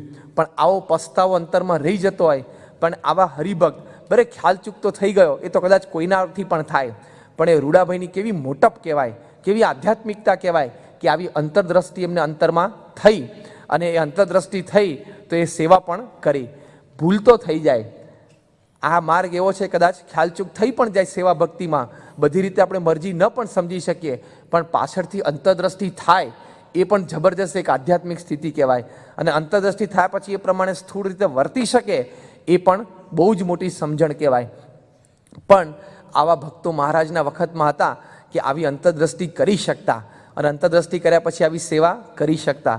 1993ની સાલમાં પ્રમુખ સ્વામી મહારાજ સારંગપુર 1 મહિનો રોકાયેલા, અને આમ આખો જૂન મહિનો ફિટ, જૂન 1 થી જૂન 30 ત્યાં સારંગપુર રોકાયેલા. અને તે વખતે તો ઘણી વખત આટલા હરિભક્તો ત્યાં સમાગમ કરવા આવતા નહીં, ત્યારે અંદર સભા મંડપમાં જ સ્વામી પૂજા કરતા, અને સભા મંડપમાં જ સભા ચાલતી, સવારની સભા. અને સ્વામી ત્યાં આશીર્વાદ આપતા હતા એક લગભગ 10મી કે 12ની આ તારીખની આજુબાજુ. અને આમ બધા સંતો બેઠેલા, હરિભક્તો બેઠેલા, એમાં આશીર્વાદ ચાલુ હતા. ને એકદમ જ વચ્ચે આપણા સિસવા ગામના નાગજી કાકા હતા, એ ધામમાં ગયા. એ નાગજી કાકા એકદમ સભામાં ઊભા થયા. અમે બધા તે વખતે પાર્ષદમાં હતા. નાગજી કાકા એકદમ ઊભા થયા અને ધ્રુસકે ને ધ્રુસકે સભાની વચ્ચે રડવા માંડ્યા. એટલે સ્વામી એકદમ આશીર્વાદ ઊભા રાખ્યા. સ્વામીને એમ થયું કે શું થાય છે. પછી નારાયણમુનિ સ્વામી ઊભા થયા અને એમનો હાથ પકડીને આમ સાંત્વના આપતા અને બેસાડવા ગયા તો ઊભા જ રહ્યા. નારાયણમુનિ સ્વામી હાથ છોડી દીધો કે નાના સ્વામી. અને એમ થયું કે શું થયું હશે. એટલે સ્વામી આમ માઇક બંધ કર્યું જાતે. આવી રીતે સ્વામી કે શું થયું એમ કહીને આમ નજીક બોલાવ્યા. પણ આખી સભા એકદમ આમ એકદમ સ્તબ્ધ થઈ ગઈ, આમ સ્થિર થઈ ગઈ. અને ધ્રુસકે ધ્રુસકે રડતા રડતા પાછા બોલતા જાય કે આ સ્વામીને રાજી કરી લેજો, કે કોઈ ટાણું ચૂકતા નહીં, કે અને હું એક ટાણું ચૂકી ગયો છું એનો મને અંતરે એટલો બધો રંજ છે. સ્વામી કે નાગજીકાત એવું બોલવાની જરૂર નહીં, આપણી બધી સેવા છે, તમે તો જોગી મહારાજને ખૂબ રાજી કરે. એમ સ્વામી આમ બોલાવે નજીક, પણ એમનાથી આમ એટલું બધું આમ અંતરમાં ભરાઈ ગયેલું, અને કદાચ ઘણા વખતથી અંતરમાં હશે પણ પોક મૂકીને રડ્યા. પછી કે લાવો માઇક મારે વાત કરવી છે, એમ કરીને એમણે માઇક હાથમાં લીધું. અને પછી એમણે યાદ કર્યું કે આજથી વર્ષો પહેલાં, કે લગભગ 64-65ની સાલ હશે, તે વખતે જ્યાં અત્યારે પ્રમુખ સ્વામી બેઠા છે એ જ સ્થળે યોગી મહારાજ બેઠા હતા. અને આવી જ રીતે સભા થયેલી. અને તે વખતે સભામાં હું બેઠેલો, પ્રમુખ સ્વામી મહારાજ બહાર કોઠારે કંઈક કામ માટે ગયા હશે, બહાર કોઠારમાં મને કોઈ હરિભક્તને મળતા હશે, ત્યાંથી અંદર આવ્યા. 64-65ની સાલનો પ્રસંગ. અને સ્વામી પાછળથી સભામાં આવ્યા અને મને ખભા ઉપર આમ ટપલી મારી. એટલે મેં આમ જોયું કે પ્રમુખ સ્વામી, એટલે મને આમ ઈશારો કર્યો કે બહાર આવો, એમ કે પોતે ચાલતા હતા ને યોગીજી મહારાજના આશીર્વાદ ચાલુ હતા. એટલે હું પણ એમની પાછળ પાછળ બહાર ગયો. એટલે બહાર ગયો એટલે પ્રમુખ સ્વામી મહારાજે મને કહ્યું કે તમારા ખિસ્સામાં કેટલા પૈસા છે? એટલે એને મેં કહ્યું કે મારી પાસે કંઈક આટલા પૈસા છે. ત્યારે પ્રમુખ સ્વામી મહારાજ કીધું કે જો આપણા હરિભક્ત છે અને એમને અત્યારે દીકરીનો લગ્ન છે ને ટાણું છે, પ્રસંગ છે, તો તમે 500 રૂપિયા એમને આપો, એટલી તમે સેવા કરી દો. એટલે તે વખતે હરિભક્ત પણ બાજુમાં ઊભા હતા. અને પ્રમુખ સ્વામી મહારાજ સંસ્થાના પ્રમુખ અને એક આવા સંત, એના સાથે મારા આમ પરિચય પણ ઘણો બધો ખરો. પણ તે વખતે કોણ જાણે કે મારી બુદ્ધિમાં શું પેઠું. આ બધી વાતો તો પાછા રડતા રડતા સભામાં વર્ણન કરે, હા, કે મારી બુદ્ધિમાં શું કુમતી સૂજી કે મેં પ્રમુખ સ્વામીને એમ કહ્યું કે સ્વામી આપ કહો છો હું આપીશ, મને વાંધો નહીં, પણ એકવાર મને જોગી મહારાજ કહે ને તો હું આપું. એટલે સ્વામી તે વખતે કીધું, સ્વામી કે તમે અત્યારે આપો, એને ખૂબ જરૂર છે, એમને તાત્કાલિક અત્યારે નીકળી જવું છે અને ઘરે એમને દીકરીનો પ્રસંગ છે, અત્યારે પૈસાની ખૂબ જરૂર છે, તમે આપો. ફરી વખત એમણે સ્વામીને કહ્યું, સ્વામી મને આપવામાં વાંધો નથી, પણ મને જોગી મહારાજ કહે તો હું આપું. તો સ્વામી તે વખતે બોલ્યા, સ્વામી કે આ તમને જોગી મહારાજ જ કહે છે એમ તમે માનો?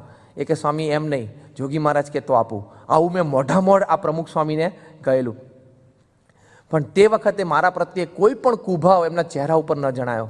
એને શાંતિથી કીધું, વાંધો નહીં, તમે બેસો સભામાં, હમણાં આપણે જોગી મહારાજના આશીર્વાદ પૂરા થાય પછી વ્યક્તિગત દર્શન વખતે હું તમને સ્વામી પાસે લઈ જઈશ ને સ્વામીને આપણે વાત કરી દઈશું, પછી તમને જોગી મહારાજ કહેશે તો કે તો મને વાંધો નથી. એટલે એમને આમ સેવા ન કરવી એવું નહીં, પણ એમને જોગી મહારાજ કહે તો. અને પછી એ સભામાં પાછા જઈને બેઠા ને થોડી મિનિટોમાં યોગી મહારાજ આશીર્વાદ પૂરા કર્યા અને વ્યક્તિગત દર્શનમાં થોડા હરિભક્તો એ બધા આવ્યા. અને તે વખતે સ્વામી કંઈક કામમાં અટવાઈ ગયા, સ્વામી આવી નહીં શક્યા હોય, પણ નાગજી કાકા એકદમ ફેથફુલી જોગી મહારાજને પૂછ્યું કે સ્વામી આવી રીતે સભા ચાલુ હતી, મને સ્વામી આવી રીતે બોલાય, આવી રીતે કહ્યું અને આવી રીતે સેવા કરવાનું કહ્યું. યોગી મહારાજ એકદમ વચ્ચેથી બોલ્યા કે સ્વામી તો કે તમે કરી દીધી ને સેવા? તે યોગી તે જ વખતે કે મને ફાળકો પડી ગયો કે સ્વામી વચ્ચેથી બોલી ગયા યોગી મહારાજ કે તો તમે કરી દીધી ને સેવા. જ્યારે જેમ થયું કે આ નથી કરી એટલે રહી તો ગયું જ લાગે છે. પણ પછી હાથ જોડી મેં યોગી મહારાજને કીધું કે સ્વામી મેં પ્રમુખ સ્વામીને એમ કહ્યું કે મને જોગી મહારાજ કહે તો હું સેવા કરું. જોગી મહારાજ કે ગુરુ પ્રમુખ સ્વામી કહે ને તો મને પૂછવા નહીં આવવાનું, કે એ સંસ્થાના ધણી છે, કે એ કહે છે એટલે અમે જ કહીએ છીએ એમ તમે માનો, જાઓ ગુરુ જાઓ પહેલાં અને એમને 500 રૂપિયાની સેવા તમે કરી આવો. એટલે કે હું દોડતો જ ગયો અને રસ્તામાં જ આમ ખિસ્સામાં હાથ નાખીને મેં 500 રૂપિયા કાઢ્યા પણ ખરા. અને બહાર જઈને મેં સ્વામી કોઈ હરિભક્તો સાથે ઉભેલા, કોઈને જમાડવાની વ્યવસ્થા કરતા હતા, ત્યાં જઈને મેં પ્રમુખ સ્વામીને કીધું સ્વામી પેલા 500 રૂપિયા મારે આપવાના છે તો હું કવરમાં નાખીને તમને આપી દઉં. ત્યારે ખૂબ પ્રેમથી એમને આમ સાહજિકતાથી મારા ખભા ઉપર હાથ મૂકીને કહ્યું નાથજી કાકા. પછી પેલા હરિભક્તને જરા ઉતાવળ હતી એટલે મેં બીજા હરિભક્તને કહ્યું ને એમને સેવા કરી દીધી છે અને એ તો નીકળ્યા. એટલે પછી કોઈ વખત હશે ત્યારે તમને કહેશું. અને કે એ સ્વામીને આમ એકદમ શાંતિથી સ્વામીએ વાત કરી, પણ જે એ બળતરા અંતરમાં તે દિવસથી ઉપડી કે સ્વામી પ્રમુખ સ્વામી મારી પાસે 500 રૂપિયા માગ્યા અને હું ટાણે અને પાછો આટલો આગ્રહ રાખીને, અને એ પણ એક હરિભક્તની હાજરીમાં હું એમને આપી ના શક્યો, પાછું આવું બોલ્યો. એટલી બધી અંતરમાં મને બળતરા રહે છે. અને આટલું બોલીને તો પાછા નાગજી કાકા એકદમ ધ્રુસકે ને ધ્રુસકે રડવા માંડ્યા. તે સ્વામી આમ બાજુમાં બેઠેલા સભા મંડપમાં 93ની સાલમાં. સ્વામી કે તમારે ક્યાં હવે બધી તમારે તો ખૂબ સેવા થઈ ગઈ, જોગીમાં તમારી પર બહુ રાજી છે. પછી સ્વામી બોલવા માંડે, જો સ્વામી કે અમે રાજી છીએ, તમે ખૂબ સેવા કરી છે. તો સ્વામીની બાજુ ઉભા રહીને કે ના ના સ્વામી બધી વાત સાચી અને આપના વચ્ચે બધી સેવા થઈ, કરોડો રૂપિયાની થઈ હશે, પણ એ 500 રૂપિયા અંતરમાં ખટક્યા કરે છે. કે 500 રૂપિયાનો રંચ રહી જાય છે કે તે દિવસે આપને મેં ના પાડી. અને તે દિવસથી તો આમ પેલો છાસનો દૂધનો દાજેલો આમ છાસ ફૂંકી ફૂંકીને પીવે એમ ફૂંકી ફૂંકીને પીવું છું. પણ આમ તમે જે 500 રૂપિયા હજી મને ઘણી વખત રાત્રામ જાગી જાઉં તો આપનો એ ચહેરો દેખાય છે કે નાગજી કાકા 500 રૂપિયા આપજો ને, એવા મને આમ અંતરમાં રહ્યા કરે છે. સ્વામી કેવું તમારે મનમાં રાખવું નહીં, બધી સેવા થઈ ગઈ છે. સ્વામી આમ નજીક બોલાવ્યા, પછી નારાયણમુનિ સ્વામી ઊભા થઈને આમ સ્વામી પાસે હાથ પકડીને લઈ ગયા. એક હાથમાં નાગજી કાકાએ માઇક પકડી રાખેલું. સ્વામી એમને આમ નીચા વળીને ખૂબ આશીર્વાદ આપ્યા, માથે હાથ ફેર્યો. સ્વામી કે વિચાર નહીં કરવાનો, એ સંકલ્પ નહીં કરવાનો, હવે બધું ભૂલી જવાનું અને કંઈ એવું મોટું નથી થઈ ગયું. આપણે તો ઘણી બધી લાખો ને કરોડો રૂપિયાની સેવા થઈ. એ કે ના સ્વામી, આપ એવા આશીર્વાદ આપો કે અંતરમાંથી રંજ નીકળી જાય. કે સ્વામીએ ફરી વખત એમની ઈચ્છા હતી એટલે જોગી મહારાજ જેમ આમ ધબ્બો મારતા એવી લાક્ષણિક શૈલીથી સ્વામીએ પાછા 2 ધબ્બા માર્યા. સ્વામી કે જાઓ, મનમાં તમારે રાખવું નહીં અને એવો વિચાર આવે તો વિચાર કરવોય નહીં.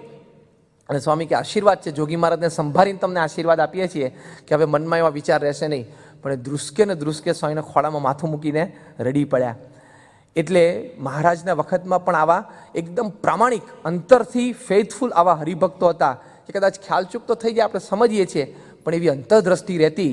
તો આજે પણ આવા હરિભક્તો એવી આધ્યાત્મિક ગુણોવાળા છે કે કદાચ આવી ખ્યાલચૂક થઈ ગયો હોય તો એ આવી અંતરદ્રષ્ટિ અંતરમાં હંમેશા રહ્યા કરે. તો આવા ભક્તો મહારાજના વખતમાં પણ હતા, આજે પણ છે. જેવો કેફ પ્રાપ્તિનો આનંદ એ મહારાજના વખતમાં ભક્તોને તો એવો આજે પણ છે. આપણે મૂડી ડોશીનો પ્રસંગ જાણીએ છીએ કે જ્યારે એનો ધણી ધામમાં જતો હતો ત્યારે ધણીએ કીધું કે તે તો તારું કામ કાઢી લીધું, પણ મારું તો કોણ જાણે સુઈ થશે. કે ત્યારે મૂડી ડોશીએ કહ્યું કે શું તું તારા ભાગ્ય નથી માનતો? કે આ હાથથી મેં શ્રીજી મહારાજનો ચરણ સ્પર્શ કર્યો છે અને આ હાથથી મેં મહારાજને રોટલા જમાડ્યા છે અને એ હાથના પાણી પીધા છે તે અને એ હાથના તે રોટલા જમ્યા છે, માટે તારું પણ કલ્યાણ થઈ ગયું. તને પ્રતીતિ નથી આવતી, બાકી તું પણ અક્ષરધામમાં જ બેઠો છું. એમ મૂડી ડોશી એના ધણીને એ પથારીમાં જ્યારે સૂતો હતો ત્યારે પથારીવશ જ્યારે મૃત્યુ સમય હતો ત્યારે કેફથી કહેલું કે મેં આ સેવા કરી છે અને એ સેવાથી મને આટલો આનંદ છે, તો તને પણ તારું પણ એ સંબંધે કલ્યાણ થશે જ. કેટલી બધી પ્રાપ્તિનો આનંદ, કેટલો બધો કેફ. એમ આજે પણ હરિભક્તો, ત્યાં આપણે કેનેડા સત્સંગ મંડળના પ્રમુખ ભગવાનજીભાઈ જ્યારે એ અંત અવસ્થામાં હતા, નાની ઉંમર 38 વર્ષની ઉંમરે ધામમાં ગયેલા. બ્રહ્મોપનિષદમાં એ ફોટો આપણે જોઈએ છે. સ્વામી અને વિવેક સાગર સ્વામી બંને હોસ્પિટલે ખબર કાઢવા ગયેલા. એ was suffering from leukemia, blood cancer. અને ધામમાં જવાના હતા. ડૉક્ટરે કીધું કે થોડા દિવસોમાં ધામમાં જશે. તે વખતે ભારતથી ઉત્તર ભારતના એક બહુ જ મોટા સંપ્રદાયના ધર્મગુરુ એમણે ભગવાનજીભાઈ ઉપર પત્ર લખ્યો. આવતા જતા હશે ત્યાં કેનેડા કોઈ વખત ઉનાળામાં, અને જાહેર સભાઓમાં તો આ ગુજરાતી સમાજના પણ પ્રમુખ એટલે આવતા જતા હોય ને એવી રીતે સંબંધ અને પરિચય હશે. તો એમણે પત્ર લખ્યો કે મને ખબર પડી કે તમને બ્લડ કેન્સર થયું છે અને આ તો જીવલેણ રોગ છે, પણ મને એક મનમાં પ્રશ્ન થાય છે કે તમે પ્રમુખ સ્વામી જેવા મહાન સંતની સેવા કરી અને આટલું બધું ભજન સ્વામિનારાયણનું કર્યું, છતાં તમને નાની ઉંમરે આવું બ્લડ કેન્સર થઈ ગયું અને આવું જીવલેણ રોગ. તો મને એમ થાય છે કે તમારે પ્રમુખ સ્વામી મહારાજને કહેવું જોઈએ કે મેં આટલી બધી સેવા ભક્તિ કરી છે, તો તમે મને આ રોગમાંથી ઉગારો. આ તો હું એટલા માટે લખું છું કે તમ જેવા ભક્તરાજ છે જાજુ જીવે તો તમારા સત્સંગની અને ગુજરાતી સમાજની પણ ત્યાં પરદેશમાં સારી સેવા થઈ શકે. આવું લખેલું એટલે ઇનડાયરેક્ટલી એમાં ઘણો બીજો ભાવ પણ સમાયેલો હતો. ભગવાનજીભાઈ પોતે તો ડેથ બેડ ઉપર હતા, પણ આમ પથારીવશ અવસ્થામાં પણ અત્યંત આમ અશક્ત અવસ્થામાં પણ એમના પત્નીને એમણે કહ્યું કે તમે હું લખાવું એ પ્રમાણે આ પત્રનો ઉત્તર લખો.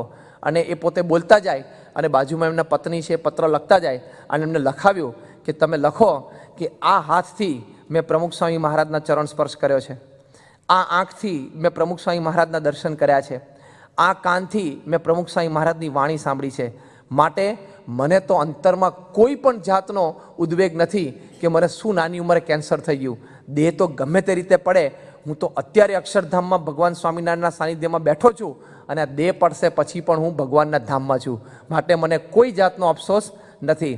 અને અમારા સંપ્રદાયની આ સમજણ છે કે દેહના દુઃખ સારું તો ભગવાન અને સંત પાસે તો કદાપી કશું માંગવું જ નહીં, જેમ એમની મરજી હોય એમ રાખે. એમ મારા ઈષ્ટદેવ ભગવાન સ્વામિનારાયણ અને મારા ગુરુ પ્રમુખ સ્વામી મહારાજની આમ ઈચ્છા હશે તો ભલે એમ હોય, મારે એની સામે કોઈ જ પ્રશ્ન નથી. જેમ મને એમના હાથે થાળમાંથી ઘણી વખત પ્રસાદ જમાડ્યો છે, એમાં બ્લડ કેન્સર છે એ પણ હું એમની પ્રસાદી જ સમજું છું. એ પણ એમને જ મોકલેલું છે. તો કેમ મોકલ્યું, શું કામ મોકલ્યું, આ નાની ઉંમરે કેમ મોકલ્યું, એ બધી એમની મરજીની વાત છે, મારે એમને કંઈ જણાવવું નથી. અને તમે એમ કહો છો કે નાની ઉંમરે કેન્સર થયું છે અને કેન્સરથી દેહ તમ જેવા ભક્તનો પડે એ શોભે નહીં, તો રામકૃષ્ણ પરમહંસનો દેહ પણ કેન્સરથી પડેલો, તો શું કંઈ નથી શોભ્યું એમનું? આવા મોટા ધર્મગુરુ હતા.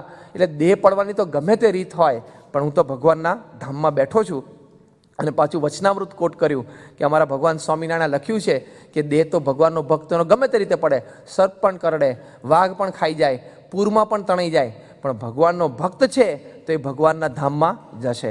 આટલો કેફથી પત્ર લખાવડાયો.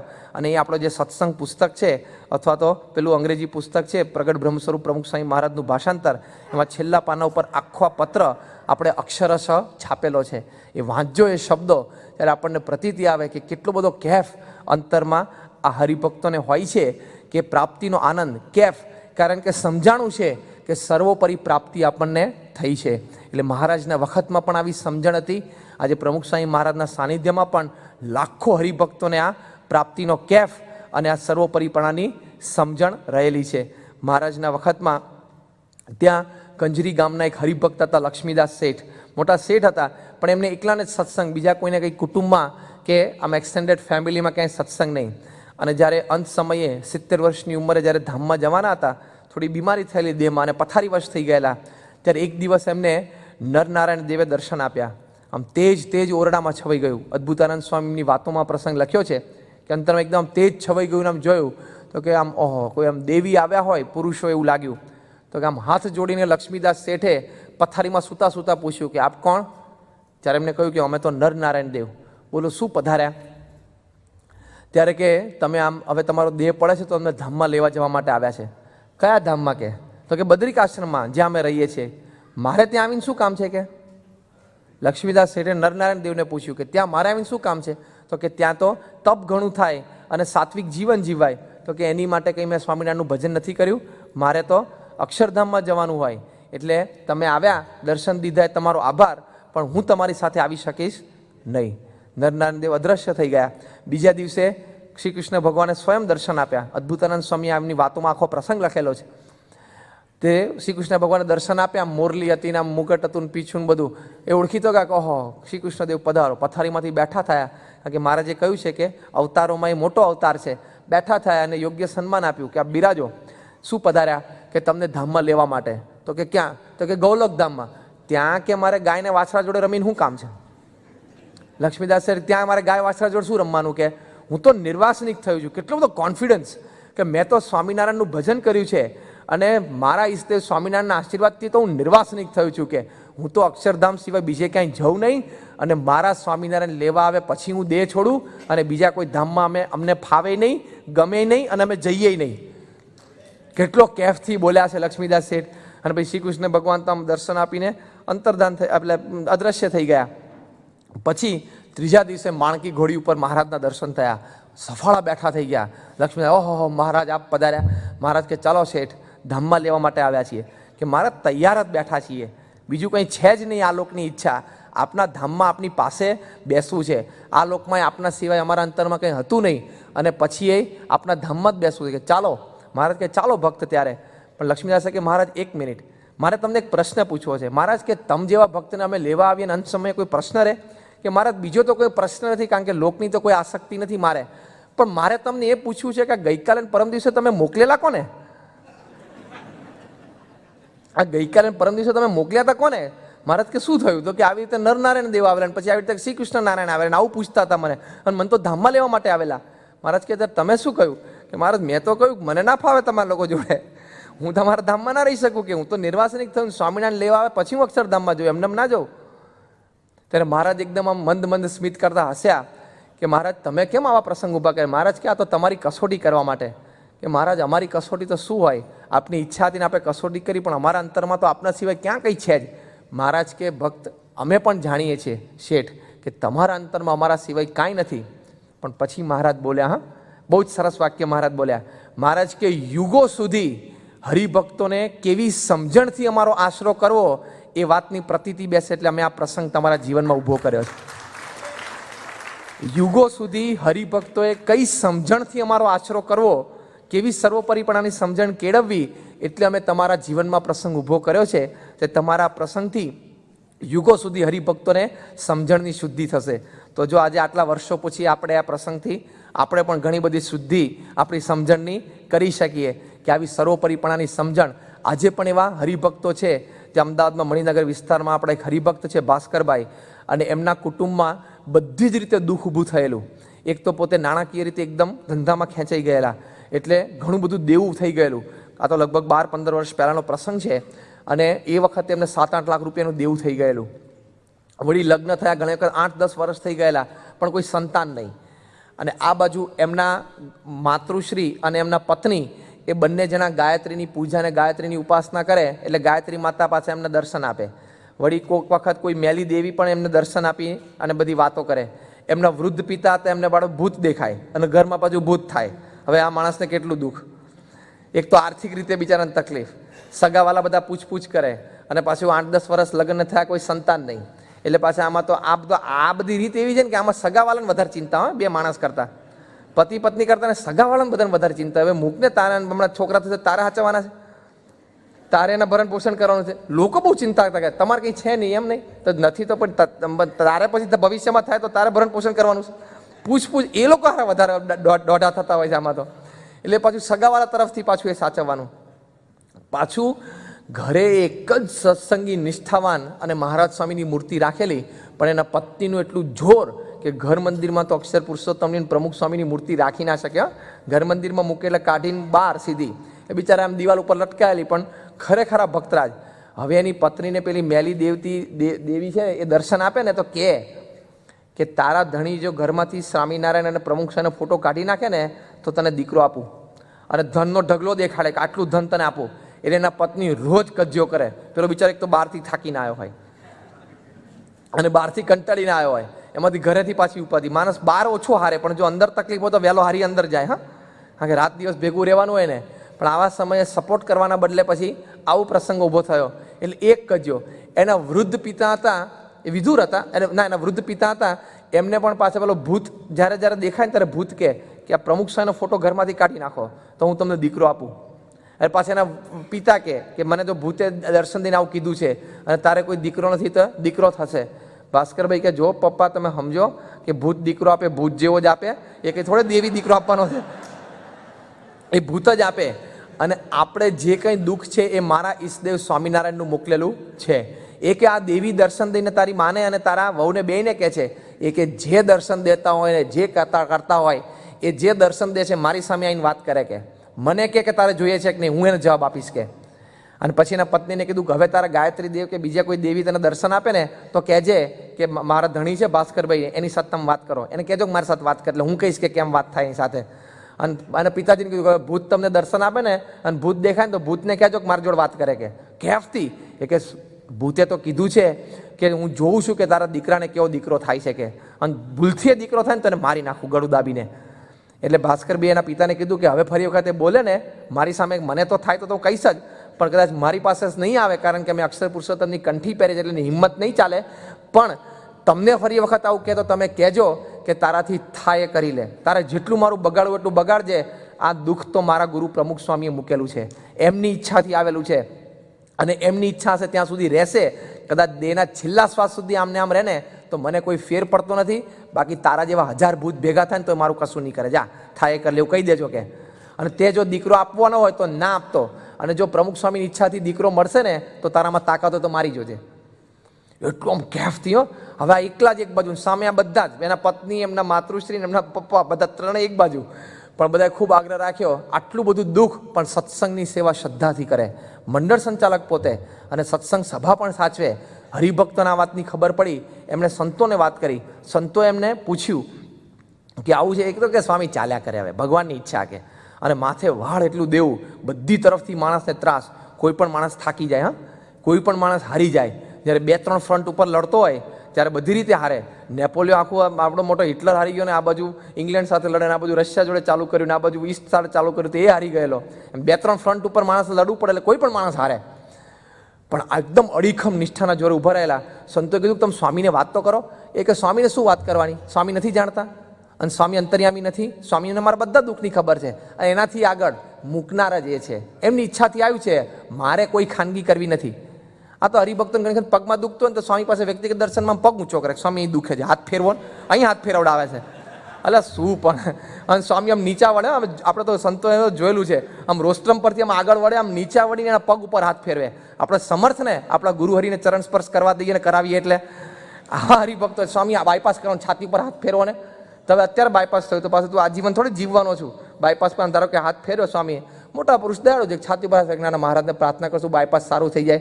તો લાખો લોકોનું બહાર બાયપાસ થાય છે, ક્યાં પ્રમુખ સાહેબના આશીર્વાદ લઈને જાય છે? થતા જ હોય છે સારા, અને જીવતા જ હોય છે, અને બીજા 25 વર્ષ કાઢી નાખે છે. એટલે કાંઈ એવા ગુરુવરીને એવી તકલીફ આપવાની જરૂર નથી, બધું થયા કરે. પણ આવી રીતે આપણે કરીએ જે ગરીબ ભક્તો સ્વામી પાસે કે સ્વામી મારે બાયપાસ કરાવવાનું, સ્વામી કે મૂંઝાવાને જો મેં કરાવ્યું છે એમ કે છાતી પોળી કરી નાખી અને કાપો દેખાડ્યો, સ્વામી કે જો મેં કરાવ્યું છે એમાં કંઈ ના થાય કે પેલો તો બીજા ઓહો શું થયું બાર. પણ આવા નાના નાના દુઃખ માટે આપણે સ્વામી પાસે પહોંચી જઈએ. આવા ભક્તો પણ સત્સંગમાં છે, કોઈ જ ફિકર નહીં. ચેલેન્જ, ગમે તેવું દુઃખ ભગવાનને સંત ના મૂકે, કશું જ નથી થવાનું એમની ઈચ્છાથી. સંતોએ બહુ જ કીધું તોય સ્વામી પાસે તો ના જ આવ્યા. સંતોએ સ્વામીને વાત કરી. અમદાવાદ મંદિરના સંતો, સ્વામી આપણે એક હરિભક્ત કાર્ય છે ને આવું દુઃખ છે. સ્વામી વાત સાંભળીને સ્વામી કે બોલાવો, મારે એની પાસેથી આ પ્રસંગ સાંભળવો છે. સંતો એમને બોલાવ્યા. એમણે કીધું સ્વામીને, સંતોને કે સ્વામી તમે શું કામ કીધું સ્વામીને તકલીફ શું આપવાની જરૂર? કે ના ના, સ્વામીએ બોલાવ્યા. અને સ્વામીએ આવ્યા. સ્વામી કે બધા પતી જાય પછી તમે આવો શાંતિથી. અંદર રૂમમાં લઈ ગયા. સ્વામી કે આખી વાત મને કહો. એ કે ના ના સ્વામી કંઈ નથી, આવું તો થોડું થયા કરે. સ્વામી કે જો મારે સમય છે, મારે બધી જ વાત તમારા મોઢે સાંભળવી છે, તમે કરો. અને બધી જ વાત ભાસ્કરભાઈએ કરી, પણ કાંઈ ચહેરા ઉપર દુઃખ નહીં કે સ્વામી આવું થયું, રોદડા રોવાનું નહીં, સ્વામી આવું થયું ને આવું થયું એ કરતું નહીં. આપણે તો અડધું તો એ કરતું ચાલતું હોય, સ્વામી આમ થયું ને આમ થયું ને આમ થયું ને. હવે એક તો આપણે નિયમ ના પાડ્યા હોય, આપણે શિક્ષાપત્રી લોપી હોય ને આપણે ખોટી બુદ્ધિ ચલાવી હોય એટલે દુઃખ ઊભું થયું હોય, અને પછી સ્વામી પાસે રડવા માટે આવે. એવું કાંઈ જ નહીં. અને સ્વામી આમ સાંભળતા સાંભળતા આમ ઢીલા થતા ગયા, ઇમોશનલ થવા માંડ્યા. અને આખો પ્રસંગ પત્યો અને સ્વામી આમ લિટરલી આંખમાં જળજળી આવી ગયા. આમ ગાતરિયાથી આંખ લૂછવી પડીને એટલા બધા આવી ગયા. સ્વામી કહે આમ વિવેક સાગર સ્વામીની સામે જોઈને, સ્વામી કે આટલું દુઃખ છે પણ એની નિષ્ઠા તો જુઓ. કે આમ સ્વામી આમ બિરદાવી ગયા. અને પછી સ્વામીએ કીધું કે મહારાજને પ્રાર્થના કરીએ છીએ આજથી બધું દુઃખ ગયું. એમ કહીને હરિકૃષ્ણ મહારાજ બાજુમાં હતા, એમના 2 પુષ્પ હતા. સ્વામીએ 2 પુષ્પ હાથમાં આપ્યા અને સ્વામી કીધું જાઓ, મહારાજ 2 મુક્ત અક્ષરધામમાંથી મોકલશે. દેવ પણ બધું પૂરું થઈ જશે અને ભૂતને દેવી દેવતા જે આવતા હશે ઘરમાંથી બધા ભાગી જશે. આશીર્વાદ છે. એ કે સ્વામી જેવી આપની મરજી, હું તો એ વખતે સુખી છું, અત્યારે સુખી છું, આપ જેમ રાખો એમ સુખી જ છીએ. એ 12 રૂમમાંથી ચાલ્યા. સ્વામી આમ જોઈ રહ્યા અને સ્વામી આમ આંખમાં જળજળી આવી ગયા. સ્વામી એક સાગર સ્વામી પાસે ફરી વખત બોલ્યા, સ્વામી કે આપણે નિષ્ઠાની વાતો કરીએ છીએ પણ આ મૂર્તિમાન નિષ્ઠા આજે જોઈ, આ મૂર્તિમાન નિષ્ઠા આજે જોઈ. અને પછી તો 2 પુષ્પ આપેલા અને હવે તો સુપર પાવર બેટલમાં આવી ગયા હતા ને, હવે તો આખા ઇસ્યુમાં સુપર પાવરની એન્ટ્રી હતી. એટલે પછી તો એ બધું 2 પુષ્પ આપ્યા. 2 છોકરા પણ છે એમને, દેવ પણ બધું પૂરું થઈ ગયું, ધંધો પણ સારો ચાલે છે, એકના બદલે 2 મંડળની સેવા કરે છે. સ્વામી પાસે એમને આશીર્વાદ માંગે એટલે એમના પત્નીને પણ સત્સંગ થયો, એ કાર્યકર છે. એમના વૃદ્ધ પિતાને ભૂત દેખાવાનું બંધ થઈ ગયું, એ વળી ધામમાં ગયા. એટલે બધું સવડું પડી ગયું અને બહુ સુખે જીવે છે. એમનો આખો આ પ્રસંગ સંવાદ રૂપે હમણાં 4 વર્ષ પહેલાં અમે રાજકોટમાં આખો ભજ્યો. આની પરથી આખો એક સંવાદ અમે લખાવડાયેલો એકદમ પ્રોફેશનલી, અને આખો સંવાદ ભજ્યો અને બાપાની હાજરીમાં આ સંવાદ ભજવાયો. ભાસ્કરભાઈને અમે હાજર રાખેલા અને સંવાદ પત્યો પછી ભાસ્કરભાઈને મંચ ઉપર બોલાવ્યા અને મંચ ઉપરથી 10,000 માણસની હાજરીમાં બોલ્યા કે આ મારા જીવનનો જ પ્રસંગ છે અને પ્રમુખ સ્વામી મહારાજના આશીર્વાદથી તો હું સુખી જ છું. એટલે બધાને આમ પ્રતીતિ આવે કે આવા ભક્તો છે. તો જો મહારાજના વખતમાં આવી સર્વોપરીપણાની સમજણ હરિભક્તોને હતી એવી આજે પણ આપણને દેખાય છે. તો આ એક દ્રષ્ટિકોણ કે જેવો ભક્ત સમાજ મહારાજના વખતમાં હતો એવો જ ભક્ત સમાજ આજે આપણને પ્રમુખ સ્વામી મહારાજના સાનિધ્યમાં જબરજસ્ત નિષ્ઠાવાન દેખાય છે. ત્યારે એક દ્રષ્ટિકોણથી પણ આપણે મૂલવી શકીએ કે જેવા શ્રીજી મહારાજ હતા એવા આજે પ્રમુખ સ્વામી મહારાજ છે. શ્રી સ્વામિનારાયણ ભગવાનની જય.